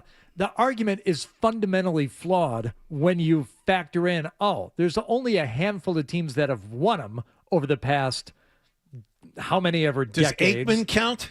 He won 3 of them, right? Yeah, so Aikman, Montana, Brady and Mahomes. I mean, they're responsible for how many Super Bowls. Right. There needs to be a different benchmark, though, in terms of what it means to have a successful football team other than winning a Super Bowl. Right around half. Yeah, and you just scatter in random guys. And then there's like Peyton Manning, and you scatter him on a couple teams. Yeah. Math. I'm trying. We may be to 30 with those 5 guys. I'm trying to think. So Bradshaw's 4, Montana's 3, Mahomes is Montana 3 or 4? 4. No, Young won. No, but I think doesn't the he won. He won against Cincinnati twice, Montana, and then he beat 4 for Montana. Okay, so Montana has 4. Okay, so Young has the 5th. Yeah. All right, so 4. So Bradshaw and Montana 8 together. 11 if you Aikman. 6 for Brady. That's 17. 7 for Brady. 7 for Brady. Or 7 for Brady. Jesus, sorry, I forgot Tampa Bay. That's 18. Then 3 for Mahomes. That's 11. I mean, that's 21. 21. Sorry, 21. And then 21. And then Mahomes has 3. We should just do math. We just did Mahomes. That got us to 21. Well, there's our problem. That got us to 21. Okay. So that is 1/3 of all. So that's 21 out of the 21. No, that's 21 out of the last 50. Oh, you go okay. Yeah. Because Bradshaw won the first one in 75, right? So Eli.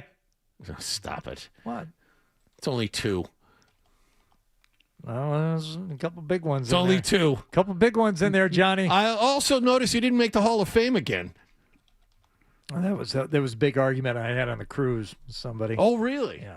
Eli going into the Hall of Fame. Stop. You and Edwin McCain discussing ball? No. Are you talking ball? No. I did discuss football with a guy who was an offensive lineman. Did I tell you this, Fred?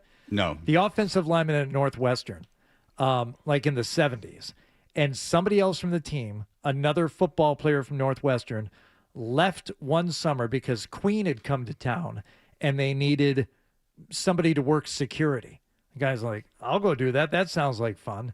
Within months, he called back and he called his buddy, this dude that I met, Wally, and he said, you got to come do this job. You have no idea like how cool this is. So over the years, they got, I think, 4, maybe 5 guys from the Northwestern football team to work security for the band Queen.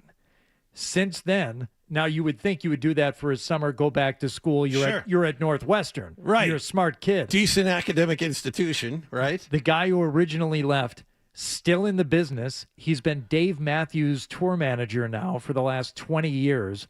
And the guy I met, Wally, now works for Edwin McCain.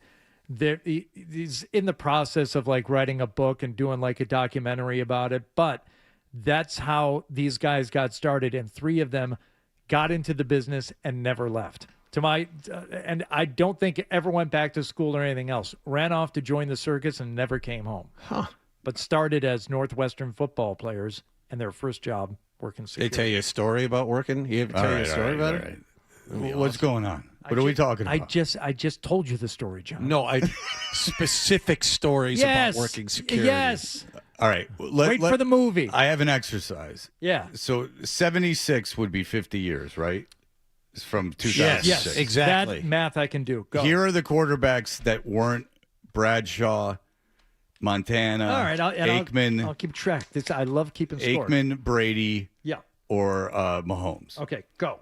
Shoot. Stabler, Staubach, they're both Hall of Famers. Yep. Plunkett, Theismann, then it's Plunkett again, so he's got 2.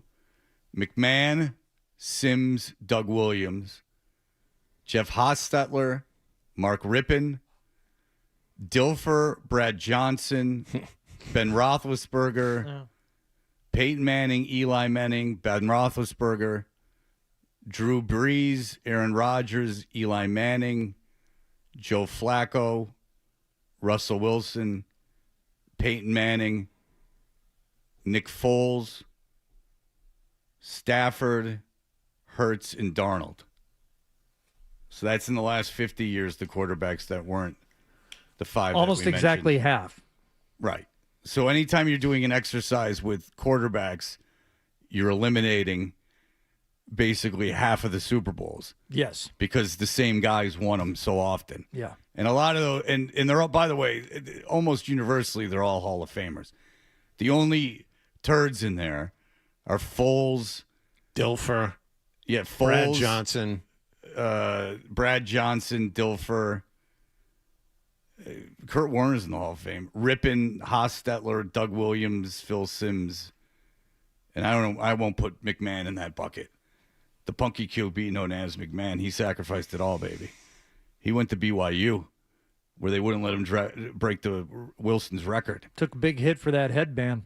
Cost him a pretty penny. Absolutely. But he made it up in endorsements because he was a bad boy. He wore sunglasses. Well, the sunglass money alone was enough to, make him whole. There was this belief back in the mid-'80s that you somehow represented gang culture and street rap cred if you wore a fedora and sunglasses, even though I don't recall one rap act wearing a fedora and sunglasses. Because the Bears Shuffling Crew all wore fedoras and sunglasses. Ghetto Boys. Wasn't Scarface, wasn't that his look for a little bit? Yeah, the Ghetto Boys back then in 85 right, when Bushwick Bill was running around having fun. They all had little people. They all had dwarfs.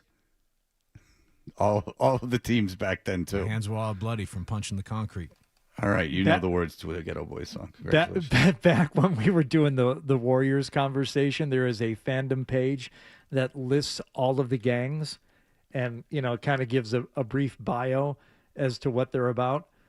And there's one in here that, because you remember there's like a montage of guys that are just, like walking through and they don't really have much to do with the movie.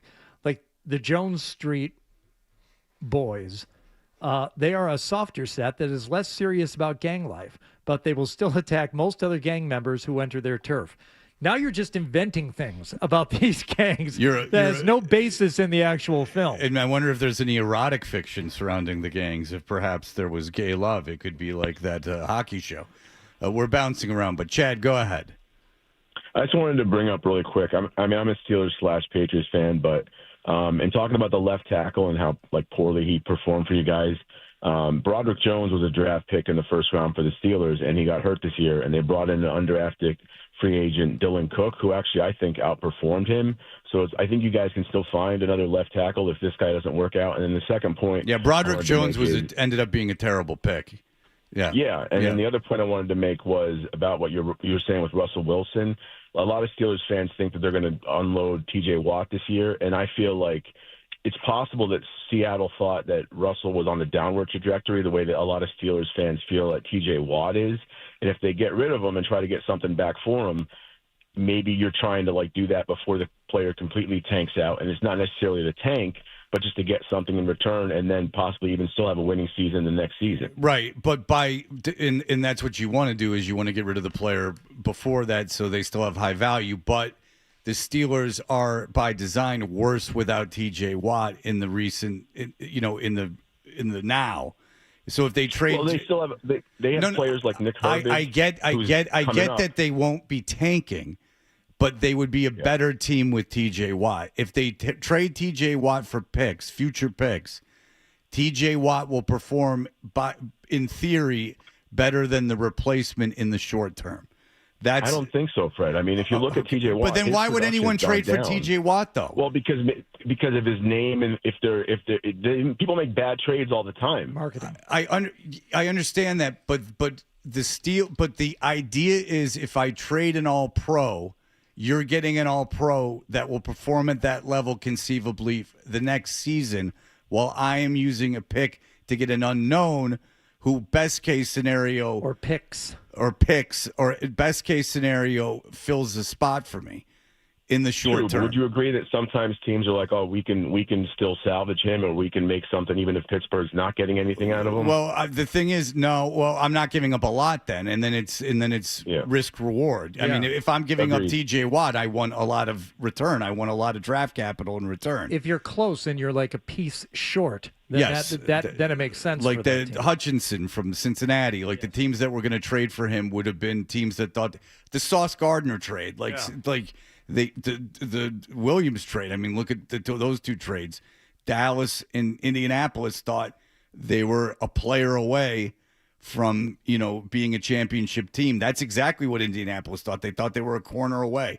There are a lot of defensive ends like that guy Hendrickson you were just talking about for Cincinnati. There's Watt, and then there's a guy who's younger than both of them, Max Crosby, who's also and Max Crosby just told Tom Brady he's never playing for them again. So which is very odd. All right, so we'll be back in just you win. I hate that. Like they're not winning. Well, then you win. He wants. Yeah, I know. All right. But he's 28. They could get a lot for him. Oh yeah, absolutely. All right, we'll be back in just a moment.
a Beasley Media Group station.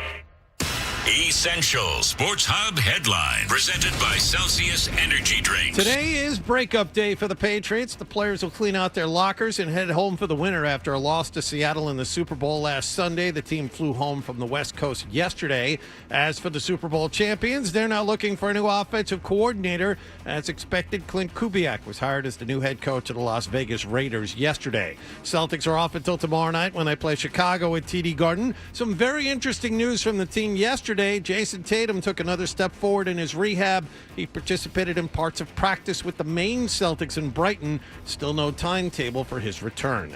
Red Sox pitchers and catchers will hold their first workout of the spring this morning in Fort Myers. The position players are all due in this weekend. Alex Cora's team doesn't have a lot of power in his lineup. However, he's confident his pitching and defense will get the job done in 2026. There's going to be games that we're going to win. I think there's going to be a lot of games that we can win scoring 3 or 4 runs, with the pitching that we have. And situational hitting, catching in right away is very important. The team announced yesterday utility man Romy Gonzalez is a little behind everyone else thanks to a shoulder injury. And Boston College won their first Beanpot since 2016. They beat BU at TD Garden 6-2. Bruins first-round draft pick James Higgins had a pair of assists in the win. He was voted the tournament MVP. Sports Hub headlines are brought to you by Avidia Bank, the Metro West best bank. Work with a community bank that goes above and beyond their customers and their community. Honest to goodness. Member FDIC, member DIF. I'm John Wallach on Boston's Home for Sports, 98.5 The Sports Hub. Your next update at 8:30.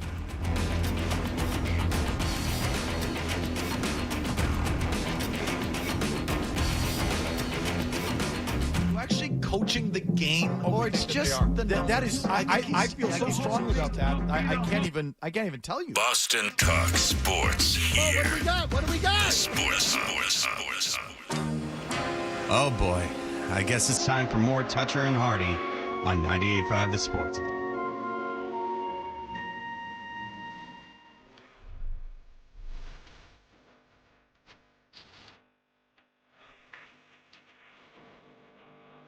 We are Toucher and Hardy. You can watch us on YouTube. Subscribe to 98.5 The Sports Hub on YouTube. You can download our podcast whenever you want to. I'm distracted because this is the sound of Bad Bunny, the very controversial halftime performer at the Super Bowl. And I'm unfamiliar with his music. Hardy, of course, is very familiar. He has spent quite a bit of time in Puerto Rico, which is so he's more in tune with the culture. He knew exactly what was going on. So Bad Bunny, we've been making fun of this for a long time. People were outraged, including the president, about Bad Bunny performing, and it is funny. I was talking to my son about it, and my son's like, the Bad Bunny performance sucked. And I'm like, yeah, I didn't like it either. And he's like, well, then what's your problem with people having a problem with it? I said, because it's one thing, like, the Super Bowl halftime shows by design are going to be terrible. They don't owe you anything. The idea that politicians get involved with who's performing at the Super Bowl is absolutely asinine. The idea that it becomes this thing that is culturally divisive is idiotic. It just is. They have no responsibility to us to give us something that we want to watch. The option for a human being is not to watch it. I don't like the show Friends. I wasn't boycotting around the effing studio saying I hate this show. Why is it a hit? Sometimes now look, you can say this sucks. I didn't like Bad Bunny's performance. I didn't enjoy it. Apparently, a lot of people did. Fantastic. Who cares? It's asinine that it's a political statement. It's completely insane. And whatever he said about ICE or whatever else, that's not why. It's because it was in Spanish. Yeah. And that's what's so humorous about it. I didn't understand anything. Fine. Wait, Maroon 5 are so good? Katy Perry's so fantastic? Super Bowl halftime shows suck. Anything that is that curated for a mass audience by nature is going to blow. It's just going to suck. Kendrick Lamar is fine, and his performance sucked. It's the halftime. It's on the field. They have to get everything out there. It's a performer that they believe is going to reach as many people as possible. By the way, I don't understand how it's such a political statement. Goodell's in everyone's pocket, and he's backstage hugging the guy after he performs. He couldn't hug him soon enough. So it all seems very fraudulent to me as well. I have very little belief that anyone with any kind of power or money is legitimately offended that Bad Bunny played that. It seems like a way to create divisiveness. It seems to be a way to make money, to get donations. It's stupid. It all sucks. It sucks. The Weeknd sucked. It sucks. Maroon 5 were so sucky that it was actually enjoyable because the singer from Maroon 5 took his shirt off like it was going to be this big moment, and he looks like me except with no hair. He's got no kind of body on him. And that doesn't even lift weights, I'd imagine. He's like a Pilates guy, like Eddie Trunk, who had 250 Pilates classes, if you follow him on Instagram. At the core of it is what you just said. It was in Spanish. It was almost entirely in Spanish, and people don't like that. And then my son, my dopey son at 17, no, my wonderful son, he understood what I was saying. It's like, yeah, like you don't like it, fine. Most things you're not going to like. Did everyone turn on TGIF and get a good yucks over Urkel in the gang on Family Matters? Things Is that by a trick nature. question? Because yes, things for mass audiences are generally going to be unenjoyable, and no one has any responsibility to give you anything that you just because you don't like it doesn't mean that they can't. Super Bowl is about America and people speaking American. Well, I got not news for you. speaking Spanish. Okay, let's be honest. Why did they choose Bad Bunny? Why did they choose a guy singing in Spanish? Why did the NFL did it? Why did Roger Goodell hug him when he got off stage? What was the point of having Bad Bunny on for the NFL? To globalize the product. Yes. Right, because they know they have America by the balls. So how can we make more money? We can go run off and get other audiences. It's been the same thing for years. The Super Bowl halftime show is not geared toward 50 and 60-year-old people, white men specifically, because they're all watching the Super Bowl anyway. How do we get people to tune into this and talk about the Super Bowl? By engaging an audience that might otherwise not watch or care. Okay, and do you think that Bob Kraft has influence with the NFL? These are the things that bother me because it's just like this Deflategate thing. Do you think Robert Kraft has influence with the NFL, has the commissioner's ear as one of the 32 owners? I would think so. He owns a team that's in the Super Bowl that's worth maybe valued at one of the top 4 teams in the league. He was at the opening of Melania. He was with Trump at the opening of Melania. Get out of here with your nonsense. He's at the Trump thing. Bad Bunny plays in his league's halftime show. They're all playing us. This is a huge grift. It's all garbage to get everyone arguing with each other. Sounds like someone's jealous that they had to pay to see it in the theaters twice instead of being invited to the premiere of Melania. I bought tickets and didn't even go. I bought tickets just to represent it. But you understand this is all a major grift by a bunch of billionaires. It's nonsense. The NFL, the most corporate thing in the world. I enjoy that people get pissed off. I thought it was delightful that people got angry that Kendrick Lamar was doing it, especially the Eddie Trunks of the world who just say, why can't we get, why is heavy metal as a genre being cast aside by the greedy billionaires that just put a bunch of fluffy nonsense up there. But there isn't one iota of rock and roll. But there were people who were legitimately upset by it, so much so that they put on their own halftime performance, and the people who tuned in, which is like a Little Rascals thing. Yeah, the people where you put on your own show. Right. If Julie Bettman's bar mitzvah is on the 15th, I'm going to have my bar mitzvah there too. First things first, the audience. If you went to watch it on Twitter, that fell apart at the last minute because of licensing restrictions. So if you turned on one of the Turning Point USA streams at 8 o'clock to watch it, that's when it was supposed to take place, nothing.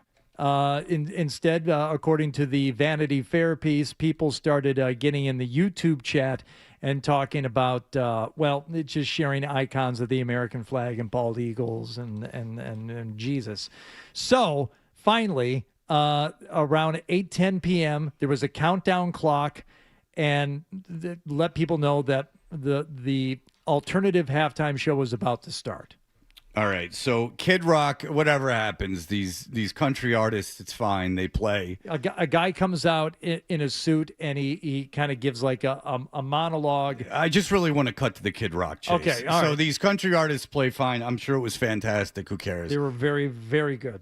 Yeah, it's fine. But then Kid Rock comes out, and he does the song with Ba with the Ba. I'll give you a sampling. Please welcome our homie, Kid Rock. My name is Kid.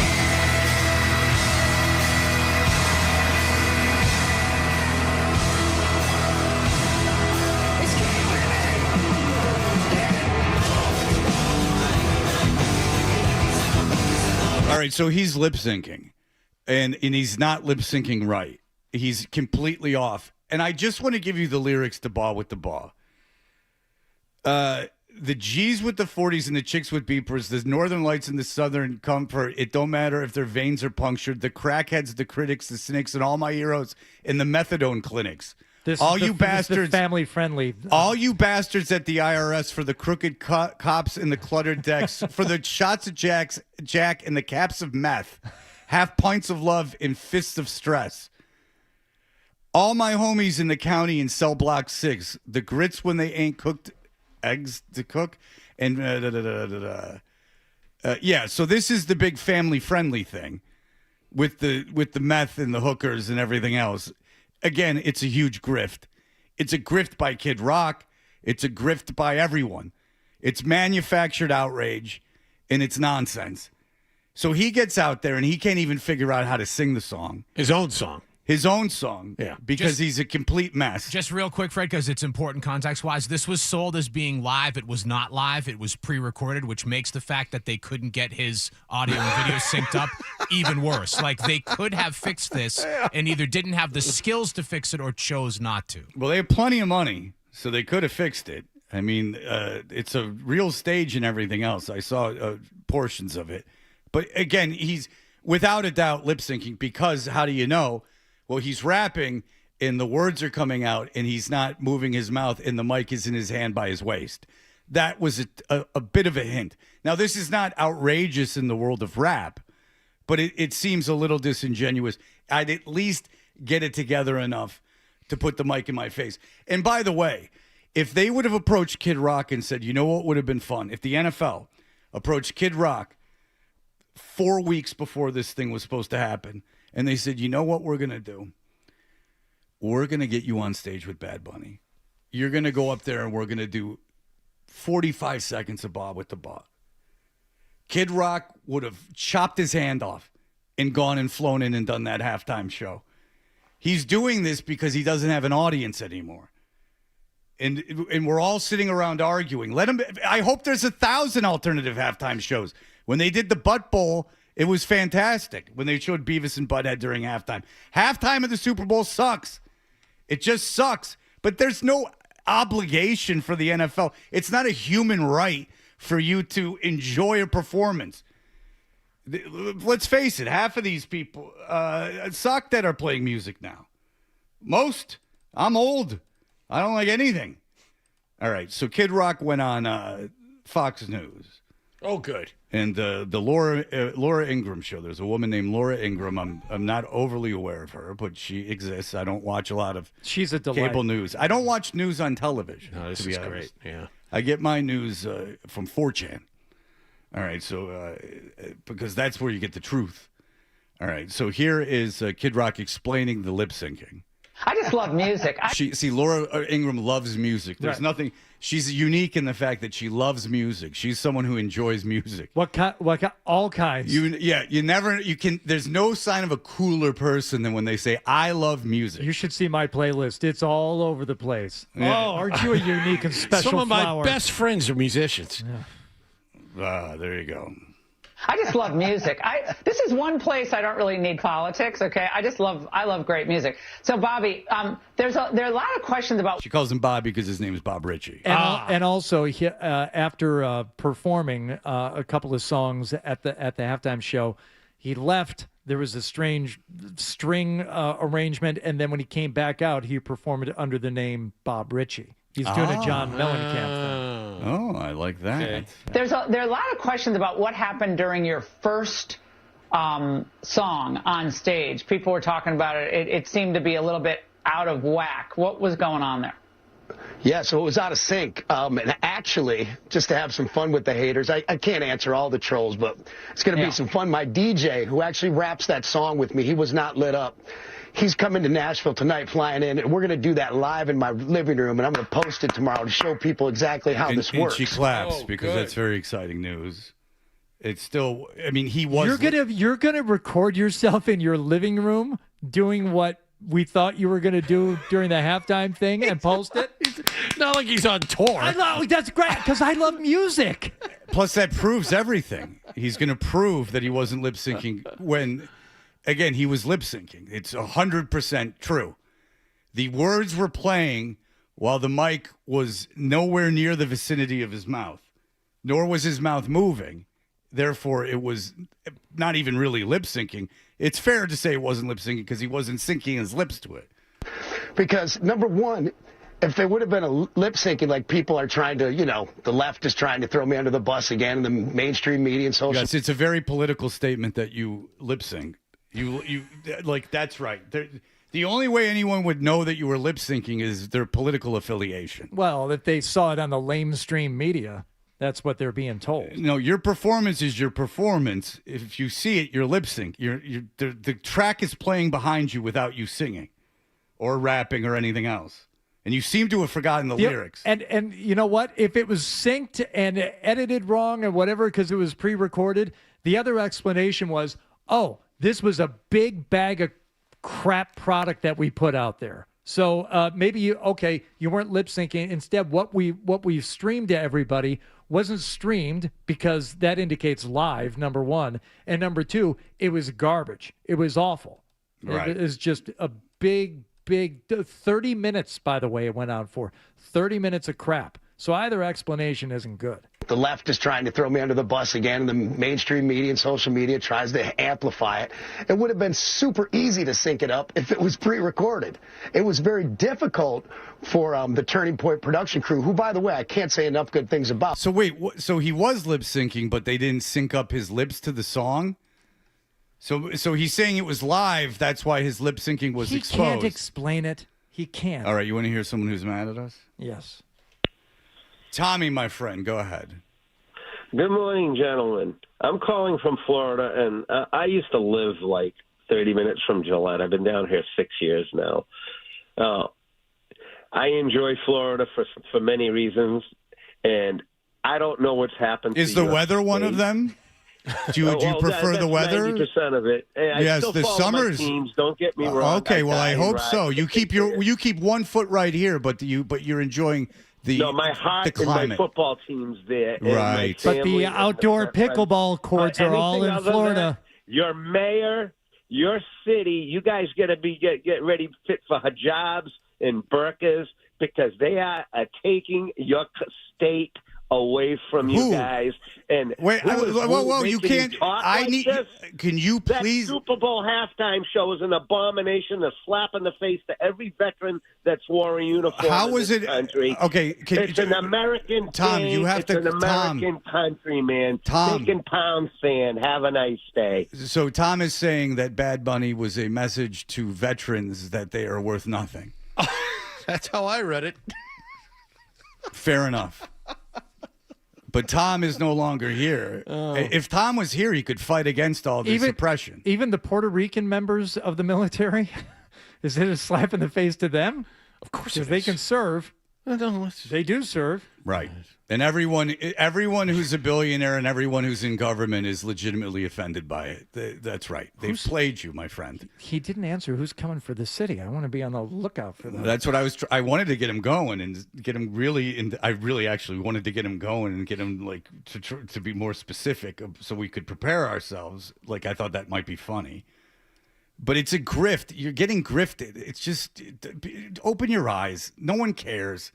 No one in politics and none of these billionaires care. The NFL's not in the business of tripping over. Kraft was at the Melania premiere. He greenlit the Bad Bunny thing. They're all playing you. Just like the Deflategate nonsense, but on a bigger scale. It's just they're playing around with you. They're all having cocktails together while we're all sitting around worrying about the stupid halftime show. Believe me. All right, we'll be back. Chad Graff will join us in just a moment. Toucher and Hardy, those scamps. They'll be right back on the Sports Hub.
Hunter and Hardy on the Sports Hub. It's our first year together, and nobody thought we would be here. And we put the league on notice. Obviously, we didn't get the job done. Stings. It's never going to not sting, but we got a bright future, man. We got a lot of great young players. Chad.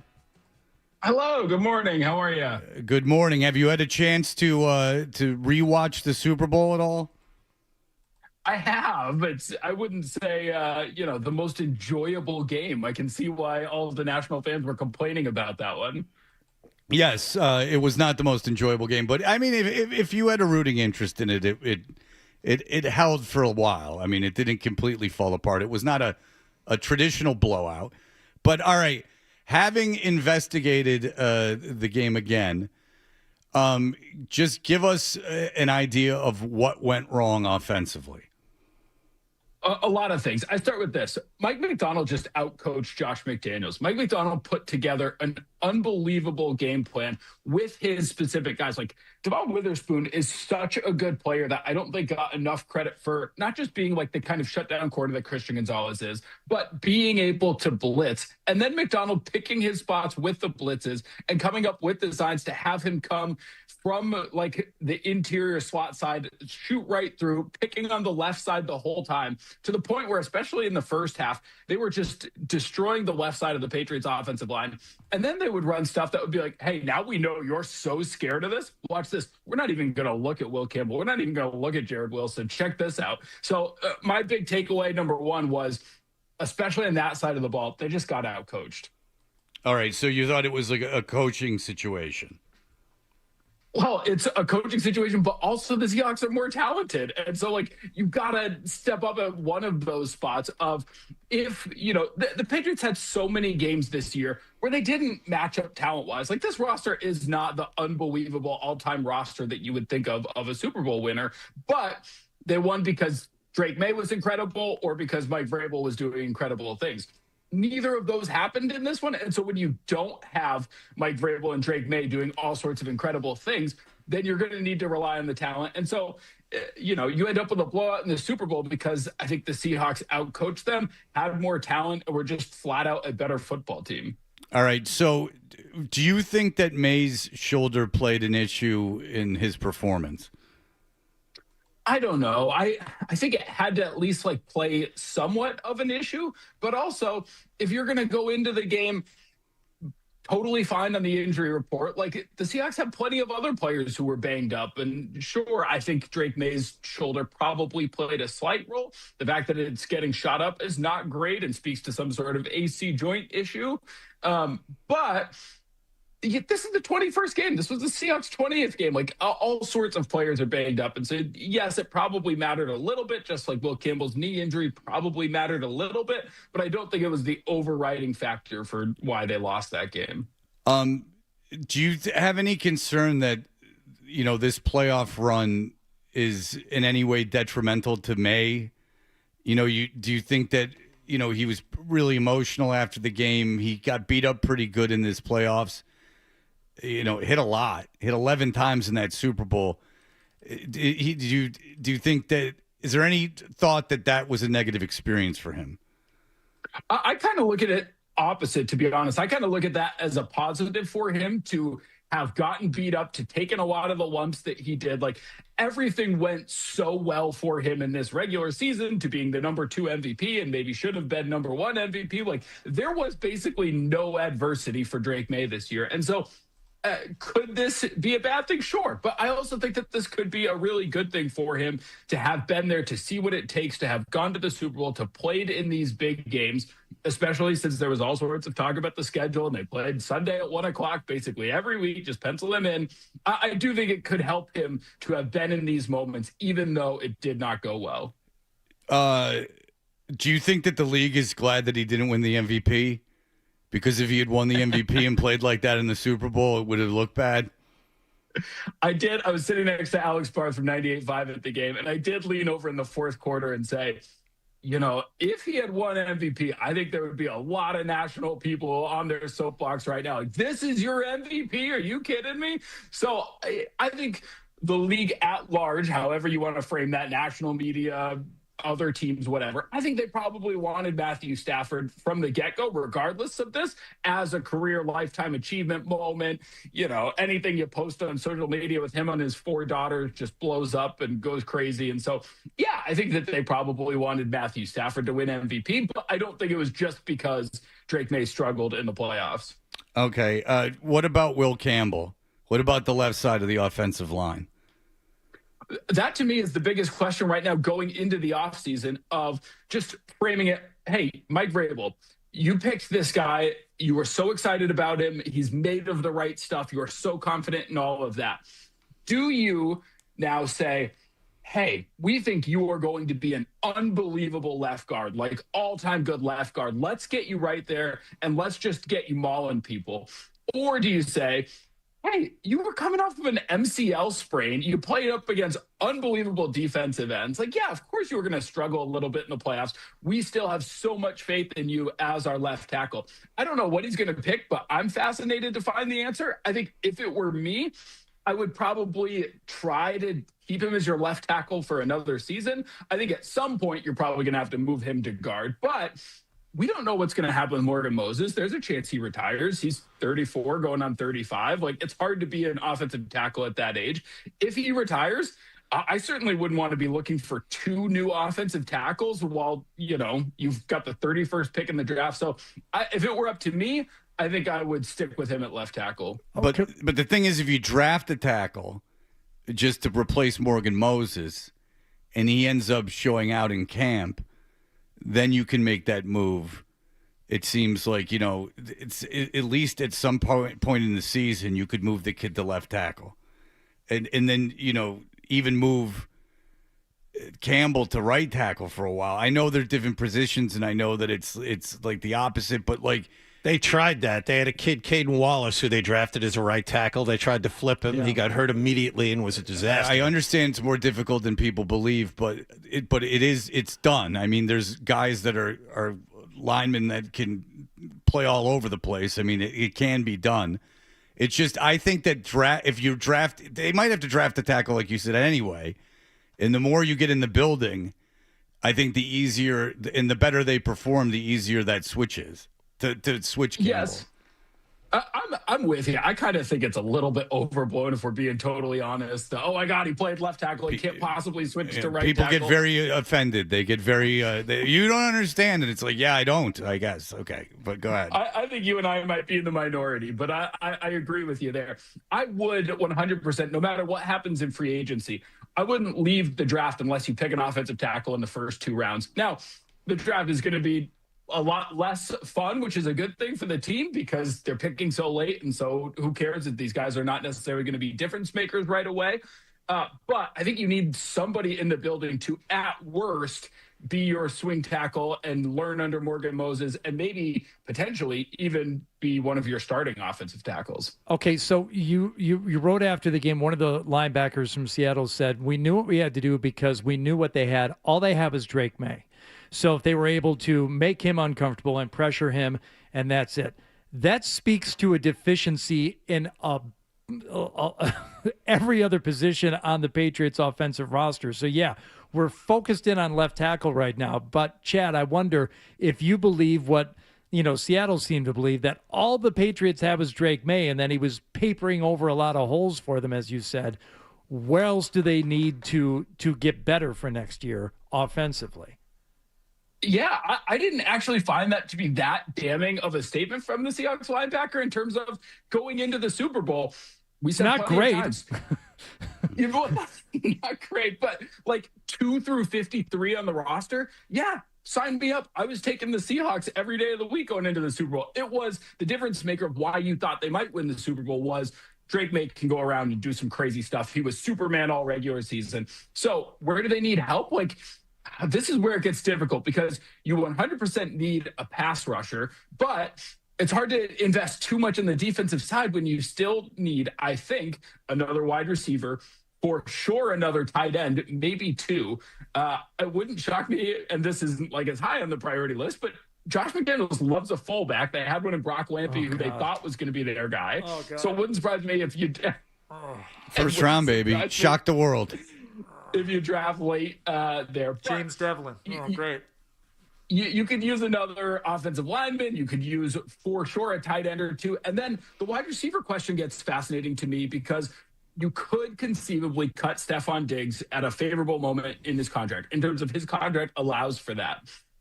He was also your best wide receiver, your most productive wide receiver. So I don't know that you want to do that. But also, it is kind of hard to either draft somebody or sign a wide receiver because the free agency class isn't great. You could go to a trade. But if you do that, you might be blocking out Kyle Williams, your third-round pick from last year. Is that okay? I think it's probably okay to block him out. But those are kind of the long-term things that you have to think about when you're pretty sure DeMario Douglas is going to be back and Kayshon Boutte is going to be back and Matt Collins is going to be back. So how you improve that wide receiver spot is really interesting to me. What did you make of Will Cable not talking to the media after the Super Bowl, and do you think he needs to step in front of you guys this morning? I think it would probably be smart to step in front of the cameras this morning, but did it bother me all that much? Honestly, no. Is it always nice when an athlete like falls on the sword and says, I screwed up, this was on me, I didn't play as well? Sure. But also, I think after a game like that, as big of a game like that, to play like that, everybody kind of knew. Like, we don't need to parse through things to understand that he was not very good in that football game. So didn't bother me. Also, because I do think he is made of exactly what you want in an offensive lineman. He's tough. He's nasty. If he doesn't talk after a big game when he's not very good, if it's a one-off thing, I think it's totally fine. Yeah, just don't get in the habit, or you put a lot of pressure on your teammates to talk for you, and you put them in that position where they're answering questions about your performance, and that is something I'm certain the team and the players don't want to have to do. So I think that you're right. You know, one-time kid, you're a kid, but you're gonna have to own up to it the next time. I think that's fair to say. Do you agree, Chad, or no? Yeah, he's 21. If Morgan Moses did that at 34, as much farther in life, having played in much more meaningful games, probably a different story. But I do genuinely think Morgan Moses has been a really good influence for him. And Morgan Moses played better than I thought he would. He stayed healthy. That's why that question exists at right tackle. Like he stayed healthy and played pretty well. And so I think the ball's kind of in his court. Like, hey, Morgan, if you want to come back, we'll have you back, I think would be the Patriots' answer. All right, Chad Graff, good stuff as always. Thank you for joining us. And enjoy the offseason. What do you have, like 3 weeks until the combine or something? So then you can get involved in that. All right. 10 days till the combine. Countdown's on. Thanks for having me. All right, Chad. I really do read you all the time. I do appreciate it. You're great. Thank you. All right. Well, that's your mistake, but thank you. All right. Well, listen, I pay for the Athletic Baby. So, I mean, you owe me. Can't hide money. Yeah. No. So keep it how I like, or I might threaten to pull. All right. Exactly. Exactly, right? All right. How many times do you get that? All right. We'll be back in just a moment.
We are Toucher and Hardy. Coming up, Doug Hyde from the Herald to talk more about the Super Bowl. Jason Tatum, he looks to start practicing up with the team in Maine. And then if he plays in that, obviously that he is very close to a comeback.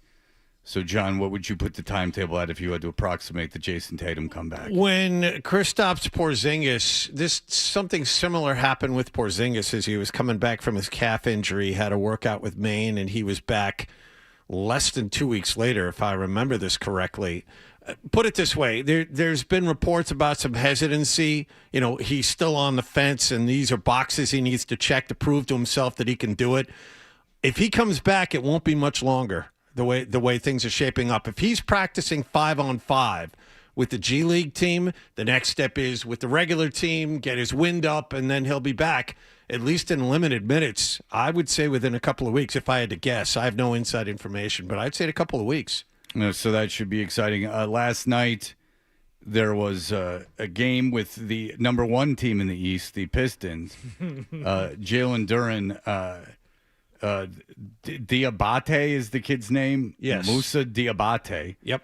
So Duren goes up, he gets fouled by Diabate. And then they start talking to each other. Diabate puts his head against Duren's head. Mm-hmm. And Duren pushes him in the face away. So Diabate then takes a swing, a basketball swing, a full-on straight-armed from about shoulder height, straight-armed wild swing that, of course, misses Duren. Back in the day, we used to call that a haymaker. The haymaker you step into. I mean, This is just some wild slap fight thing that he throws. It misses Duren's face by about 8 inches to a foot. Duren walks away. This he's just out of his mind. He ends up sitting on someone's lap in the first row. Someone from the team's lap while a cop stands over him. Hardy and I were talking about it. You would think it's a small army that travels with these basketball teams. First of all, just let them fight for like 10 seconds. I mean, they get each other. They storm out. There's 55 guys, and these guys have no intention of hitting each other. And all that happens is like when Van Gundy got leveled. Remember when he got leveled? Holding on for dear life at the bottom of the pile. No, a different fight. He got hit in the face. Oh, I don't remember that one. Oh, absolutely. I remember, was it Ewing's leg he was holding on to? I think that might have been in the finals. Yeah. He was hanging onto someone's leg. And he was on the floor. There's one guy for both teams that was out to really hurt somebody. Well, yeah, the Isaiah Stewart is his name. Yes. So the kid from Michigan State, what's his name? What's the kid from the Hornets' name? Mikal Bridges. Yes. Is it Mikal Bridges? No, it's Miles. Miles Bridges. Sorry, Miles Bridges starts going after Duren, and he takes a swing at someone. And then this Isaiah... Well, he went after Duren late after it was all over. Yeah. Stewart's like, nope, not doing that. So I do like this Pistons team. So he comes out, Miles Bridges, and tries to take a swing at Duren. And again, he's not within 6 feet of the guy. So Isaiah Stewart comes out and really grabs Bridges. But then this is what I'm talking about. There's like a melee of no one else is fighting. It's just 20 guys, legitimately 15 people, like pulling them apart and getting in the middle of them. These are all assistant coaches and trainers who come off the bench. I mean, you travel with the team. I mean, you can't fill a 747 with these people. There's 800 people running onto the court. If you look at a Celtic game, you have the coaches on the bench, and then you have a second row of guys right behind them. But it is funny to watch that and then go, there's a sport playing in the same, well, not in Charlotte, but in Detroit, playing in the same arena in front of a lot of the same people where the two people would just fight. Mm-hmm. And then that would be the end of it. Actually hit each other, and it would be over with. And how many other people would it involve? Zero. Yeah, 99.99% of the time, that scuffle will be it. Yeah, a couple of linesmen would come in at the end, but that's it. Now, I understand that they don't want a Tom Jonovich situation where someone's career is ruined. They don't want another Malice at the Palace, even though I do. That's why I like this Pistons team. That's the only reason I saw it. Yeah. So I happened to be watching it. It's boring, believe me. But when they fight, it's okay. Look, if you're a fan of sports over the last 20, 25 years, you hear Pistons fight, you're going to give it an extra look. Oh, I stopped it and rewound it. I stopped it and rewound it. I said, because at first, by the way, LaMelo Ball has done something. LaMelo Ball, someone needed to get between him and the tattoo gun. Yeah. I mean, he looks very, very bad. Yes. He looks very, very bad. Terrible, terrible tattoos. Yes. Lots and lots of them. He has what you can't see is the tattoo on his chest of a phoenix. Yeah, that father did something to him because he looks like a monster out there. Look, it's a lot of fun when stuff like that happens, but going back to Isaiah Stewart, that guy is a legit psychopath. That's a guy. I told you guys where he went after LeBron. LeBron accidentally cut him open on a free throw. He was next to him. LeBron accidentally elbowed him in the face and opened him up. He was bleeding, and Stewart just lost it and was chasing him all over the floor, chased him down the tunnel, tried to get into the Lakers' locker room to go after him. And then yesterday he left the bench, which is strictly forbidden if you're an NBA player. Stewart got up off the bench with his warm-ups on it and went after Miles Bridges. You want to see suspension? He's going to be suspended for a long time. So he will be. It's funny because they showed the Pistons bench after it all got cleared up, and they were playing, and there was a substitution, so one guy wasn't on it, and it was 3 dudes on the bench, and one of them had red hair. That's Herter, the guy they just got at the deadline. Jesus Christ, John. You are such a basketball dork. It's really unbelievable. Everybody knows they just picked up Herter at the deadline. I should have known he had red hair. I should have known he was a white guy with red hair because he was a big-time shooter. Yeah. So him and Robinson could go out and halftime. I guess they just interchanged the two. So if one gets tired, the other one goes in. Yeah, that's right. That's exactly right. Yeah, they have just identical white guys that just come in for each other to shoot. Kevin Herter. You're something else, Johnny. Thank you. K-Herd. Johnny's out there. Johnny's out there just he's ready. If you need him, Celtics, he'll step in. He knows everyone on the bench. He knows everyone. My phone is right next to me. Let's go. I'm ready. All right. We will be back in just a moment. More touch.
practice with their G League team from Maine. There's still no timetable for his return. Celtics host Chicago tomorrow night. Red Sox pitchers and catchers will hold their first workout of the spring shortly in Fort Myers. And BC won their first Beanpot in a decade last night. They beat BU at TD Garden 6-2. Bruins first-round draft pick James Hagens, 2 assists for the Eagles in the win. He was voted the Beanpot MVP.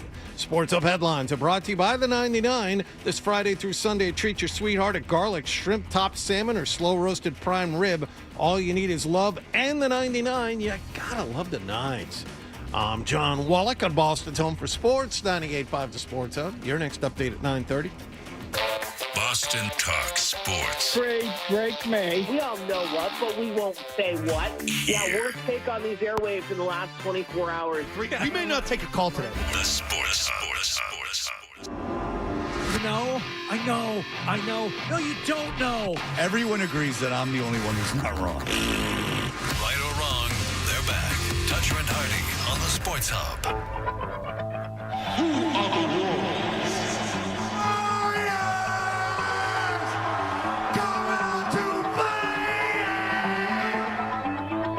I only got one question. Who named you leader? And hello again, everyone, and welcome to Santa Clara, California, and to Super Bowl 60 between the AFC champion New England Patriots and the NFC champion Seattle Seahawks. How could this be a big meeting if the orphans wasn't there? Takes the shotgun snap on 2nd down and 7. Steps up, he's pressured, and Drake May is grabbed. Mills took down May as he was being blocked with a fistful of shirt collar straight up the middle. It's a man. He eats nails for breakfast. Yeah, his ass gonna be ringing for a month. Drake's looking to the right as he's being chased and brought down from behind. A sack for Seattle. You didn't see him. Drake should blow doors on that one. That's Campbell getting beat backside. These guys are warriors. Yeah, they deserve it. May drops back, the blitz coming.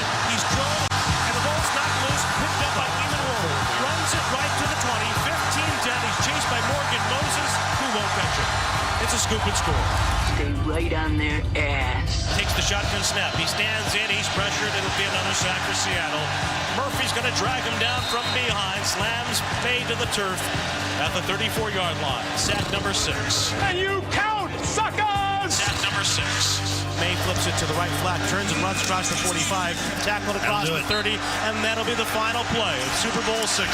Latest sports news off the street bombers. The Seattle Seahawks celebrate a 29-13 victory over the Patriots here in Santa Clara.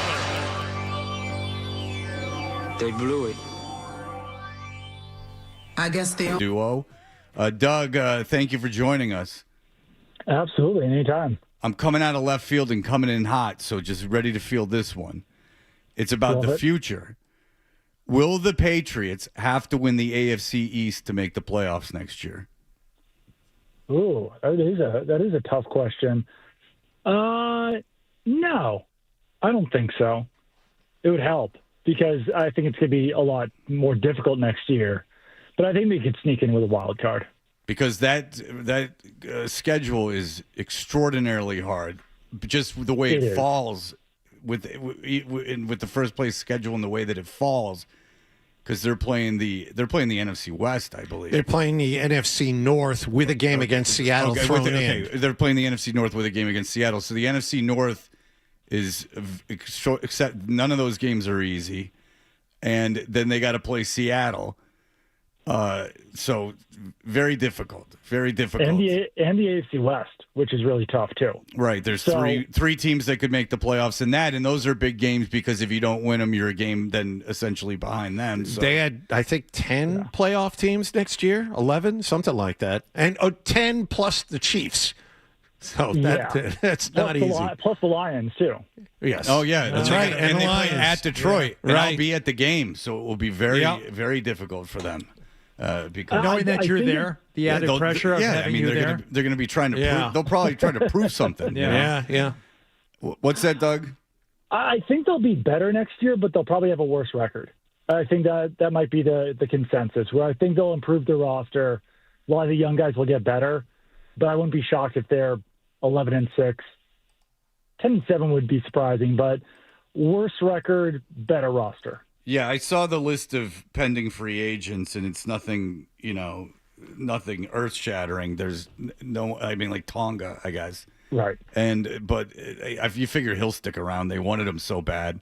They were the only ones that wanted him so quickly, and the story is he was surprised that the Patriots reached out so quickly. He didn't explode so much that they can't afford him. Right. You know what I'm saying? No. Yeah. So they do have everyone coming back, and and you're right. They drafted so well that if that class with another year of experience, they should be a better team, and I think that's fair with a worse record.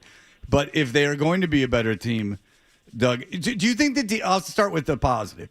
Do you think the defense can be this dominant as they were in the playoffs next season, given the personnel? I do, because they've also got a lot of cap space. So even if they, don't bring back one or two guys, like Caleb on Chason is a free agent. He might be too expensive next year because he had a big year.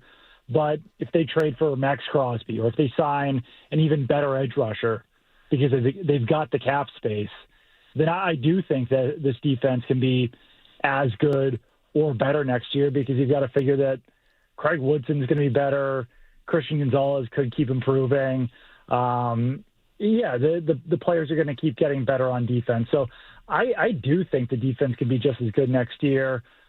I think there's some question marks in there. Linebacker, see if Carlton Davis is as good next year. But they've got the tools to fix it as well, to fill in some of those gaps. Okay, so you mentioned Max Crosby. If people don't know, Max Crosby has turned to Tom Brady, and he said he will never play another game for the Las Vegas Raiders. He's 29 years old. He's signed through his age 32, his contract. It's very big. And, okay, so let's get into this. I like that you mentioned it. This is fun. So he's obviously an elite edge rusher. That's exactly what they need on defense. They will have to pay Christian Gonzalez at some point. He's eligible this summer. Yeah, so they're going to have to pay him. So it's how much do you want to – there is a cap. There is. You can keep players, but there is a cap. It does exist. What do you figure? 4 years, $35 million per for a guy like Gonzalez now? Probably. I'd have to look at some of the cornerback contracts, but off the top of my head, that somewhere around $30 million sounds about right, yeah. Well, you figure he'll set the market. Yes, he'll be the next guy. Yeah, yes. So he'll set the market. But what does it take to get Max Crosby, in your opinion, just for fun? I mean, they've got a late first-round pick. I wouldn't mind shipping off a late first-round pick for Max Crosby. If not, then maybe a couple seconds. He's getting up there in age. I don't know if the Raiders are going to have much of a choice if he really did. Like you said, turn to Tom Brady and say, I'm never going to play here again. But I was talking to Elliot Wolf at media night on Monday night, and he completely on his own said, like, you know what, we're willing to trade for players. And obviously we didn't mention Max Crosby specifically because that would be tampering. But he came out with it on his own because he came from a place in Green Bay where it was all about drafting and developing. And he said, I don't believe in that. I believe in signing free agents. I believe in making short-term moves that can help you long-term like a trade. So certainly sounds like they're open in this window where Drake May's on a rookie contract to take some risks. And I think trading for Max Crosby would be a risk worth taking. Well, I'm seeing here a late first-round pick in a young offensive player. This is just what the one person has hypothesized. So maybe you send out your first-round pick in Will Campbell, and you say, I wash my hands of this situation. And that is a way to segue into the play of the offensive line. Doug, I like to get the temperature of the guys that are there every day. What do you think the future holds for the left side of the offensive line? So I think that you give Will Campbell one more year at left tackle and see how it goes, because rookie left tackles rarely come in and are the complete picture of what they are for the rest of their career. But I will just add this, just for everyone's edification. They're often not the worst ever. In the Super Bowl, he was the worst of all. In the playoffs, he had a terrible playoff run. But I think back to, week 11 before he got hurt? Everyone's feeling great about Will Campbell at that point. And he didn't face the same level of competition they did in the playoffs. So obviously that matters. But there was a period of time where people were feeling very good about Will Campbell on the left side of the offensive line. So that's why I would give it another year. And I don't think it will be a complete disaster the way it was in the playoffs, but it's so hard to find a left tackle that you don't want to invest in a left tackle if Will Campbell can still do it. So I give him one more year at left tackle, see how that looks. I do think they probably need to find a left guard, though, because Jared Wilson to me is still a center. I allow Jared Wilson and Garrett Bradbury to battle that out next summer at center and then find a better left guard. It's reasonable what you're saying, Doug, but two things bother me about that plan. Number one, you said they felt good through week 11. Well, the level of competition, as you said, was much different. The level of competition will be greater with the schedule in this next season. Mm-hmm. Also, we're not talking about a running back where, let's just see how it looks. If it doesn't look good in the first 4 or 5 games, that could have a horrible impact on Drake May, and all things seem to hang on his success and him growing and not getting hurt. So that bothers me. It's practical, and I think it's a reasonable ask for anyone to say, all right, let's see how this rookie does in his second year. But at that position, with the competition they're going to be facing next season, I don't know if you can afford to do that. I don't know if it's safe for Drake May or for your season. No, it's a risk. But when you spend the 4th overall pick on a left tackle, I think you've got to give him some runway to figure it out at left tackle before you panic and move him to left guard. So it's what I would do. I totally understand the other perspective of, do you sign a free agent left tackle? But it's really quick to give up on it. And I think that historically, when you do see rookie left tackles, they do improve in year 2. I will say, though, that they usually don't get better if they're struggling in year 2. So I'm in no way saying that if he struggles again next year, that you keep him there for year 3 and see how that goes. But, I mean, to me, it makes sense to give it one more year. And the easiest way out might be if, you have to draft a tackle anyway. Maybe you'll have to draft the right tackle. Who knows what Morgan Moses is going to do? And if you 100%, right, yep. And if you bring a kid in, and he ends up like showing in training camp, and then you could make that adjustment maybe a little bit easier if you have someone in the house. I definitely do not hate the idea of still taking a tackle, even with that 31st overall pick, because like you said, he could wind up being future left tackle or future right tackle on that offensive line. By the way, you talked about using that pick for Max Crosby. Has Crosby given like an actual reason for not wanting to play in Vegas other than he just hates losing and wants to win? There was an injury problem at the end of the season. He thought he could have played. The Raiders deliberately sat him out. Okay. And he posted something on Instagram after they said, we're not playing you, and it's him playing basketball with his kid or something like that. There was some animosity there beforehand. Same thing. And I think we've all kind of been there. Maybe all of us have been there. You kind of, I don't know, you're working somewhere for a long time and you're just like, you know what? I'm out. I'm good. I'm good with this situation. I've got to move on. I've got to find someplace new. So, yeah, I think that's probably a big thing at the end of the year was the injury. But he's been on the Raiders for so long. They keep losing. I wouldn't blame him if he wants out. Yeah, and that would be a huge deal if he came to New England. I mean, you get an all-world edge rusher on that defense. Now you're talking about, you were dominant anyway. Yeah, now you're cooking with gas and you take the pressure off the rest of the guys at Barmore, and Milt Williams don't have to do it by themselves. Oh, your defensive line is insane. Yeah. So and that was really one of their biggest weaknesses on defense this season was the edge rush. Like Caleb on Chason was good, but he's not Max Crosby. Harold Landry gets hurt, then you have to throw Anthony Jennings out there. He's an edge setter. He's a run stuffer. He's not a pass rusher. They were giving Elijah Ponder, an undrafted rookie, like huge snaps in the Super Bowl. So that tells you what that depth was like at edge rusher. And now it would just be absolutely massive to have someone like that playing next to Milton Williams. Then you're talking about a pass rush that stacks up nearly with the Seahawks, Texans, Chargers, those types of teams. Did it upset you that Will Campbell didn't meet the media after the Super Bowl? I think he should have. I don't want to make excuses for him. I think that's the biggest thing, is that I think he should have. And even when I first approached Morgan Moses in the locker room, he said that he wasn't going to talk. That would frustrate me more. He did eventually come around to talking. but I think everyone should talk.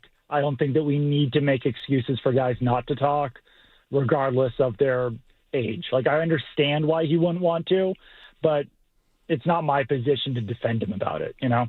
Right. And I'm sure the team's not thrilled with it. I mean, they might understand, but you're putting the onus on everyone else on the team to speak about you instead of you speaking about yourself. And that's an uncomfortable position to put someone in. So there is a team. Yeah. There is it's not just, you got to make it clear to people. It's not just the media going, wah, wah, wah, Will Campbell wouldn't talk to me. It's that by him not talking, there is a team consequence in that now, okay, I couldn't talk to Will Campbell. He was a huge factor in the Super Bowl. Now I have to turn around and talk to Morgan Moses about Will Campbell and talk to everyone else about Will Campbell, and they have to answer for him, which is uncomfortable. And one of the things that Mike Vrabel tells players about speaking to the media is speak for yourself. He doesn't necessarily even want players to be talking about other players on the roster. So, yeah, that adds more pressure onto those guys as well, that if Michael Wenu or Morgan Moses or Garrett Bradbury is being asked questions about Will Campbell, they'll answer them. They're adults. They're veteran players. But that's not ideal. You'd prefer the player to speak for himself. All right. Doug Kide, good stuff. Boston Herald. Check him out. We appreciate it, sir. Thank you so much. Absolutely, anytime. All right, there you go. Good stuff. Did you see how we switched it up? We went from Chad Kraft talking about the actual Super Bowl and the performances of the players, and then we went Doug Kide and Don't we went pull back future. the curtain like that, man. Like, just let people think, God, those guys are so good. And then we went future. I know, but now when you say it, it takes away some of the magic. Had you thought about Max Crosby as someone? Had that occurred to you, John? It had occurred to me. Yes. Late first round pick. I do that in 10 seconds. I do that too. But you have to give up. What if you had to give up a young offensive player? The cupboard is fairly bare. I'll give him Kyle Williams. Have him. Fine. That's it. That's the trade. Kyle Williams in late first and Kyle. There you go. There it is. They'd be fools to say no. What if they wanted Henderson? Henderson is second rounder. Oh, I'd have to think about that. See, regardless of how Henderson was the second, they won't half want of the Henderson. season, They're not going to want Henderson because they have drafted a kid. Jenny, yeah. Well, they overdrafted him, but they have him. They can't be replacing him at this point. No, say Henderson in a second rounder. Yeah, I was just they're not going to be the trade, but I was just go. I'm fishing for offensive talent because the one proposal that I had seen was a late first in a. Because whoever trades for him is going to be good. That's the other part of it is if you don't have to give up a first rounder for Max Crosby, you do that instantly. Well, if you you just made the Super Bowl, you're in a win now mode. Now it's funny because if you would have asked me, 5 weeks into the season, I would say you're out of your mind to take a 29-year-old player and give up draft capital. Now I'm giving up draft capital for sure. See, this will be the true test of Elliott Wolf and Mike Vrabel. All year long, they talked about this is year one of building a program. Well, you made the Super Bowl. Expectations are a little different this fall. I think you're going to have to win your division because the AFC sucked this year. Everything broke right for them. You got to figure Mahomes in Kansas City will be a lot better. Dude, I'll go through not going anywhere. So you got Buffalo in your own division. The rest of the division sucks. You have Baltimore, who should be better. You have Cincinnati, who should be better. You have Jacksonville, who should be the same. Houston, who should be better. The Colts are a factor. Denver, the Chargers, and the Chiefs. There's a lot of teams. Yeah. So you're fighting a lot of teams. It's when you get 7 teams in, you figure 9 teams for 7 spots, 1, maybe 2, 10. 3, 4, 5. Do you count Steelers? 1, sure, 2, why not? 3, 4, 5. They could backdoor. 6, 7, 8, I mean, 9, they 10, were just 11, there. 12. So. I just named 12 teams. Yeah. So you have 12 teams, 7 spots. You're in that pot. So that's the thing. And that's without you. So that's 13 teams. Building a program, teams are much better in the AFC. There's a certain amount of pressure that goes along with this. You don't have high draft picks, and yet you still have obvious needs in a lot of places. The pressure's on here. I'm wondering if they will bend to the win now or if they stay true to what they originally said and just draft players and continue to build depth. I can't believe you're sleeping on the Jets. You don't give them an outside chance. A little turnaround. If they get the backup from, if they get one of the backups from, let's see here, maybe the Commanders, maybe they could go into it. Because Cousins will drop everything to go play for the Jets, I'm sure. Yes. By the way, you want to talk about the Jets would call him? I'm wondering. Do you think the Jets would call him? They need someone to play quarterback. Yes, they need. They literally need someone to play the position. They don't have anyone, and they're not drafting a kid. I would hope. Not this with year, one of the no. first 2 picks that they have in the draft. By the way, there's about 2 quarterbacks available in free agency, Cousins and the kid from Indianapolis. So you got those 2 guys, and there's about how many teams need a quarterback? Miami, Pittsburgh, maybe Cleveland. This is just the AFC. The Jets. Vegas. There's a lot of openings, and there's 2 guys. By the way, did you see Malik Willis is going to get so overpaid it will make your head spin. How about this? Derek Carr's going to unretire, it looks like, because he sees the need and the lack of free agent quarterbacks. Derek Carr is apparently going to unretire and try and go play. If he wants to, win 5 games, he can. And Phillip Rivers can do it. I don't mean to be overly optimistic, but if he wants to go win 5 games, you come to New York. They're waiting with their arms open. But hey, they got a lot of picks. So so just a few years from now, huh? Mm-hmm. Right? Well, that's what the Patriots thought. Yeah. You thought it was going to be a multi-year process. You get the 40-year-old from Ole Miss that wants to go back to school.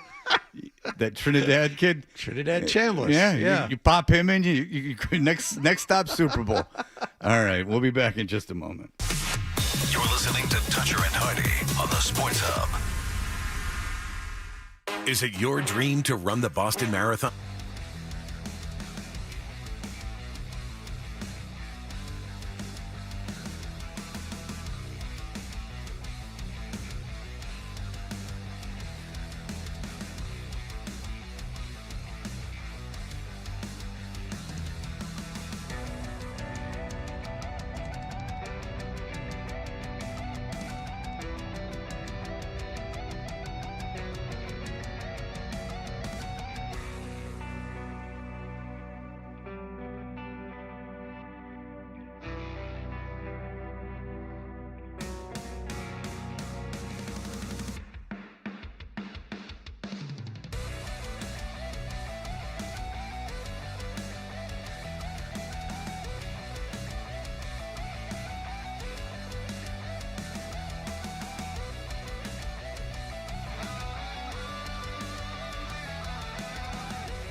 email bit. It's a great idea. Let's do the email bit. We are Toucher and Hardy, and the sales staff just obviously ran out, and they said, we got to get Eddie Trunk. Eddie Trunk is hosting the Ultimate Shredder contest, air guitar contest, and right on our own airwaves during our own show, paid advertising for the Eddie Trunk. Do we want to get him on the show? Like, have him come up if that's logistically possible? No? Absolutely not. You do the main lessons I've learned in radio is you don't have them on. Okay. If you're having fun with them, you don't have them on. Do we send Nick out to the event? Yeah, I mean, good luck getting him to go, but yes. It's been very good about this lately, I think. Okay. Well, listen, yes, absolutely. Okay. So I it's think Nick should go. Lansdowne Pub, February 26th, hosted by Eddie Trunk, as we just heard. Ryan Roxy of Alice Cooper and Slash's Snake Pit is one of the Is he the super muscular guy? It looks like he's got a big hat. Okay. Siobhan Cronin, classical crossover violinist. Yeah, Siobhan Cronin is the Cronin from REO Speedwagon's cousin. Kevin Cronin's cousin? Yeah. They got Kevin Cronin's cousin. Benny Goodman. Jazz clarinet. Benny Goodman. I was Jazz just going to legend. say. Yeah. Fantastic. His corpse is actually they're coming in. Yeah. Also known as, you don't know from Benny Goodman, you know him by his alter ego, the neurotic guitarist. Barry Goodrow, formerly of Boston, and Tommy Heinrichsen, who's played with Alice Cooper. Well, his maneuver has saved many a life. The Toucher and Hardy email bit is powered by Jeffrey Glassman Injury Lawyers. If you've been hurt in a car or work accident, you got to get Glassman. Like if you're shredding on air guitar and you happen to, bump into something. You understand what I'm saying? Don't just send an email. Call all sevens at 617-777-7777 or visit gottagetglassman.com. All right. John was going to the bathroom. Mm-hmm. He did so in such a speedy way that it was almost disconcerting, but nonetheless, he is back. We had an email early this morning from Adriel, who wanted us to talk about Jordan Hudson wearing the Orchids of Asia Day Spa T-shirts. Did you guys discuss it yesterday? If so, I missed it. Oh, we discussed it yesterday. Yeah. We did. We took a break after post Super Bowl. We took about 5 minutes to address it. If you don't know what the email is referring to, Jordan went to a low profile event, North Carolina Duke. She went to the North Carolina Duke men's basketball game. She went with a Orchids of Asia Spa shirt on. Now, Orchids of Asia Spa is where the Kraft Rub and Tug happened. So it's really a huge FU. She either had it made or found it on eBay or something. I don't know if they wanted to advertise in that fashion. No, that's a special order. Seems like more word of mouth. Yeah. The no pun intended. The Orchids of Asia seems to be more of like a word on the street situation. Maybe don't want to be so high profile. But anyway, she's wearing that shirt. And it was interesting to me because she's with Belichick. Belichick obviously knows what's going on. And it's, again, her going like, F you, in like a really super passive-aggressive way. But F you to Kraft. And I don't understand why all of a sudden, like this is like his next thing. And by the way, he's a college football coach. And his 24-year-old girlfriend's running around with an Orchids of Asia Spa shirt. But in their private lives, they can do whatever they want. It's not like they were at a school-sanctioned event. Or making a public statement. Oh, wait, it was at a UNC basketball game. One week, Bill Belichick, and I said this yesterday, for 1 week, Bill Belichick was a sympathetic figure. There was no bad press around him for 1 week. And she just blew a gigantic torpedo-sized hole in that ship. That's what you think, John, but you don't understand PR. This Amazing. is high-level, high-science PR going on. Of course it is. So say they stay together. Have you thought about this? Because I have, because I think about it a lot. If they stay together, Belichick is turning 74 this year. Yeah. So 74, Trump's 79. He's still traveling all around. So let's give him till 84. Okay. Okay. That's older than my parents turn 84 this year. So she'd be essentially at 34, married to my father, which, I mean, I can't imagine my father, long naps, with the CPAP machine, long naps, not exactly like, tackling massive projects. Someone a couple years older than Kendra married to someone a couple years younger than your dad. Wait, what? So I'm just, to put it in context, if Kendra were a couple years older and your dad were a couple years younger. Yeah. Okay, Yeah. that's exactly what it'd be. Kendra's turning 30 this year. And so, yeah, it would be like... Add 2-3 years. Yeah, so, like, it would be like Kendra with an old man, like a legit old man. Yeah. Like, I just want you to think about Kendra being with your father. Well, my father talks about it all the time. As a comp. My father... Who's the one person that he talked about? It's Skeen's girlfriend. Yeah, Paul Skeen's girlfriend, the Lizzie Dunn. The gymnast. Because Livy Dunn, he handed over his snot-covered phone and dirty snot-covered phone and showed it to me, and he's like, Fox News had done something about her, so he was very excited about that, and he showed it to me, and for the first time in my life, he commented on a woman's beauty, and it was very uncomfortable, and it was so random. Livy Dunn, that was the one he commented on. And he said, I like that she's with Paul Skeens. And I said, everyone was there. My kids were there. I said, what are you talking about? You like him with Paul Skeens? He's like, I just think it's good. And I went, that's right, Dad. Those two kids got it all. But I'm telling you, I mean, she's not far away from him being like legit an old man. He's still got a job and he still can travel and he can still do all that stuff. But, I mean, I was 34. I was just 34. This station just started when I was 34. 2009? Yes. So I was 34 when this station started. August 2009. Yeah, man. It's like being like older than the Golden Girls. Like quite a bit older than the Golden Girls. He's right now 12 years older than some of the Golden Girls were. He's older than everyone in Cocoon. Don Amici might have been a little bit older. But Don Amici was thin and could dance.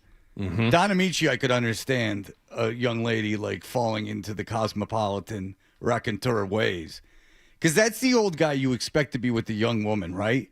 It's like the raconteur, like the guy with like a million stories who's got the finest clothes and houses and all over the world and things like that. That's the guy that you can kind of see. Like this is an opportunity. I'm in love with this person. They've done so much. They're so so well traveled and worldly. They're introducing me to this world that so few get to experience. All these things. You can almost understand that, but not a fat, crotchety football coach. That's what's so puzzling about it. There seems to be very little upside, but I guess you set yourself up. And it's like if you make a big drug deal and you're able to hide some of the money and you go to jail, or you rob a bank and you get caught, but you hid the money. So I'm going to do 12 years. But when I get out, I have this huge life-changing sum of money. So it's almost like a purgatory or a jail sentence. Don Amici was 76 in Cocoon. So Don Amici was 2 years older. And so desperate for the fountain of youth, he was willing to take the boat out. The whole movie was him being spry. They found the 174-year-old that could run around like that, and it was Don Amici. Fresh off of Trading Places, too.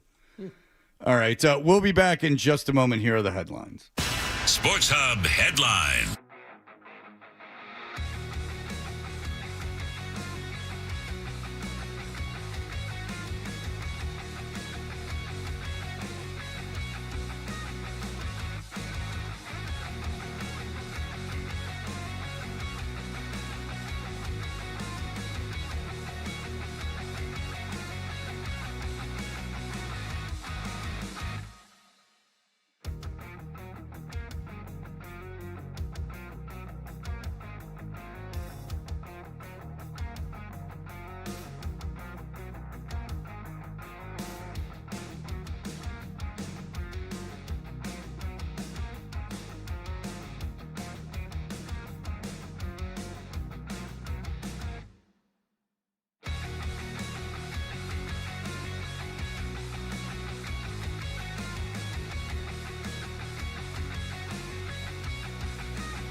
possibly have missed from the show.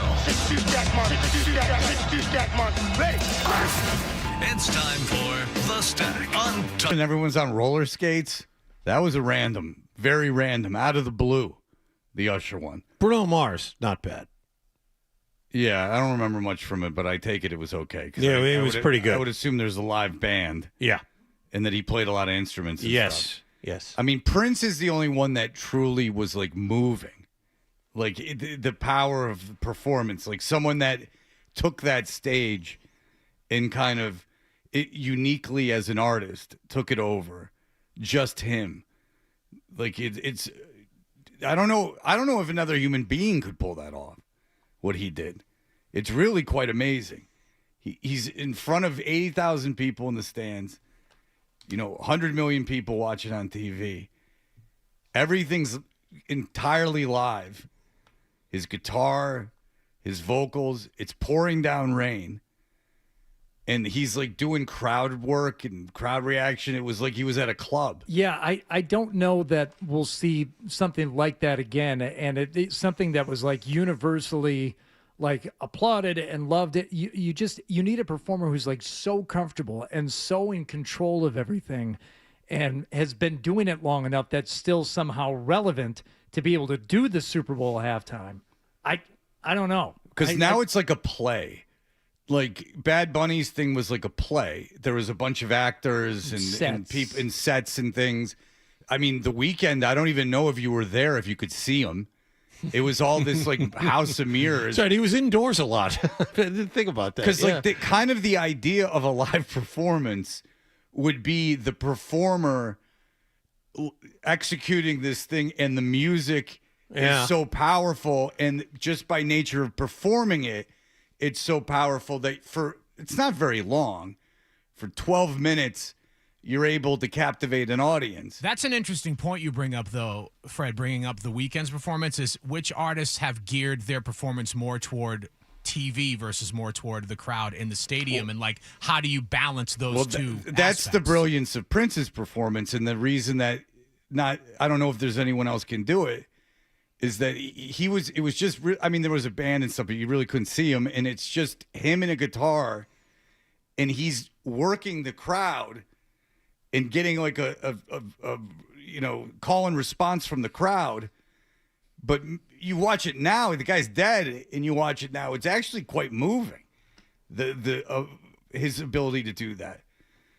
Not like Maroon 5, who the 4 of the 5 were locked in. I mean, I don't think I've ever heard the rhythm section sound better than that Super Bowl halftime show. In the pocket. No click track, nothing. Just straight up drums. But the lead singer, when he took his shirt off, that was one of the funny. I was having a party at the time, and everyone genuinely laughed. There was like actual audible laughter. Well, two halftime related notes here in the Super Bowl for the Super Bowl halftime. Number one, Dave Grohl was put up on the big screen during the performance, and apparently he was like, "Oh, I didn't know I'd be on it," and of course that started the chorus of voices. Hey, if you ever want a band again to play the Super Bowl, the Foo Fighters would be the one rock band left. They wouldn't do it. They don't do events. They don't win any awards. They don't do big stadiums. No.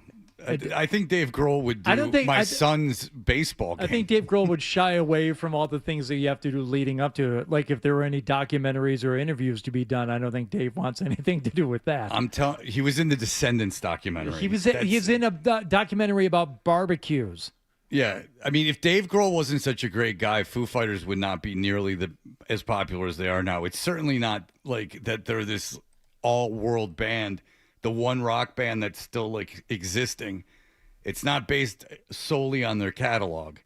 It's based a lot on the power of Dave Grohl, the charisma of Dave Grohl. But this note specifically for you, Fred, that Adam found: New York City saw a significant reduction in water usage throughout the 5 boroughs during the Bad Bunny halftime show, but in the 15 minutes right after the halftime show ended, there was a spike in usage equivalent to 761,000 toilets flushing at the same time.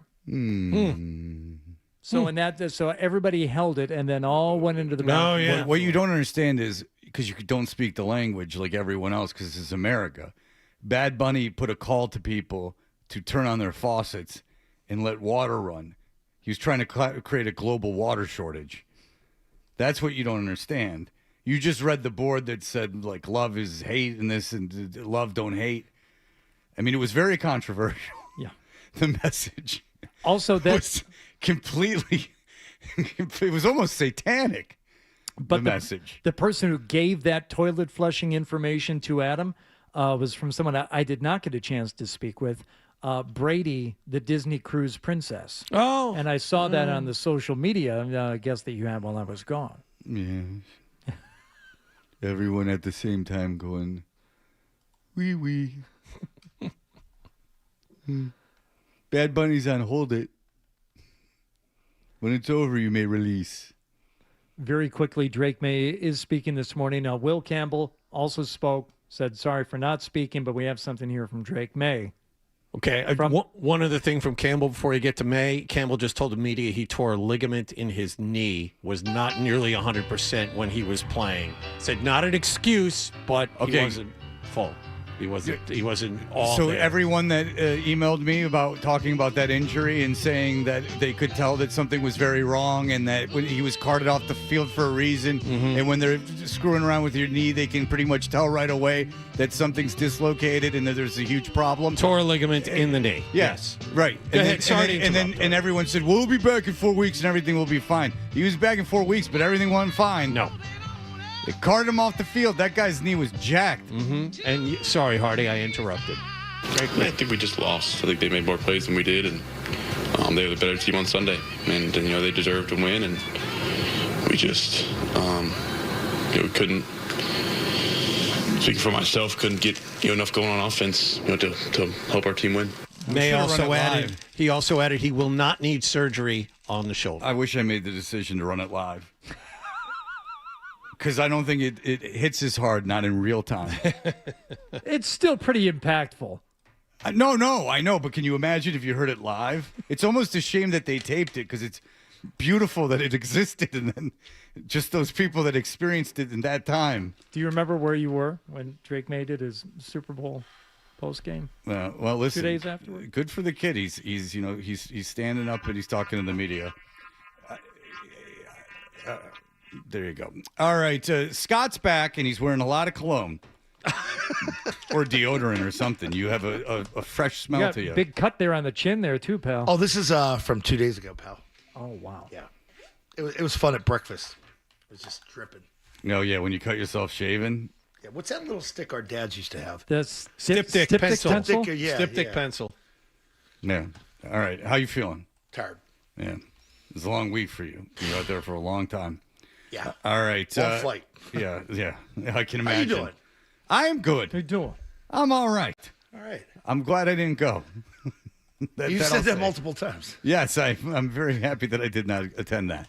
But listen, you got to call the Super Bowl, and that is a great honor. Yeah. Yeah, absolutely. 3 losses. Yeah. There you go. All right, Scotty Z is back. Scott Zolak is back. That'll do it for us. Everyone have a great day. Bye.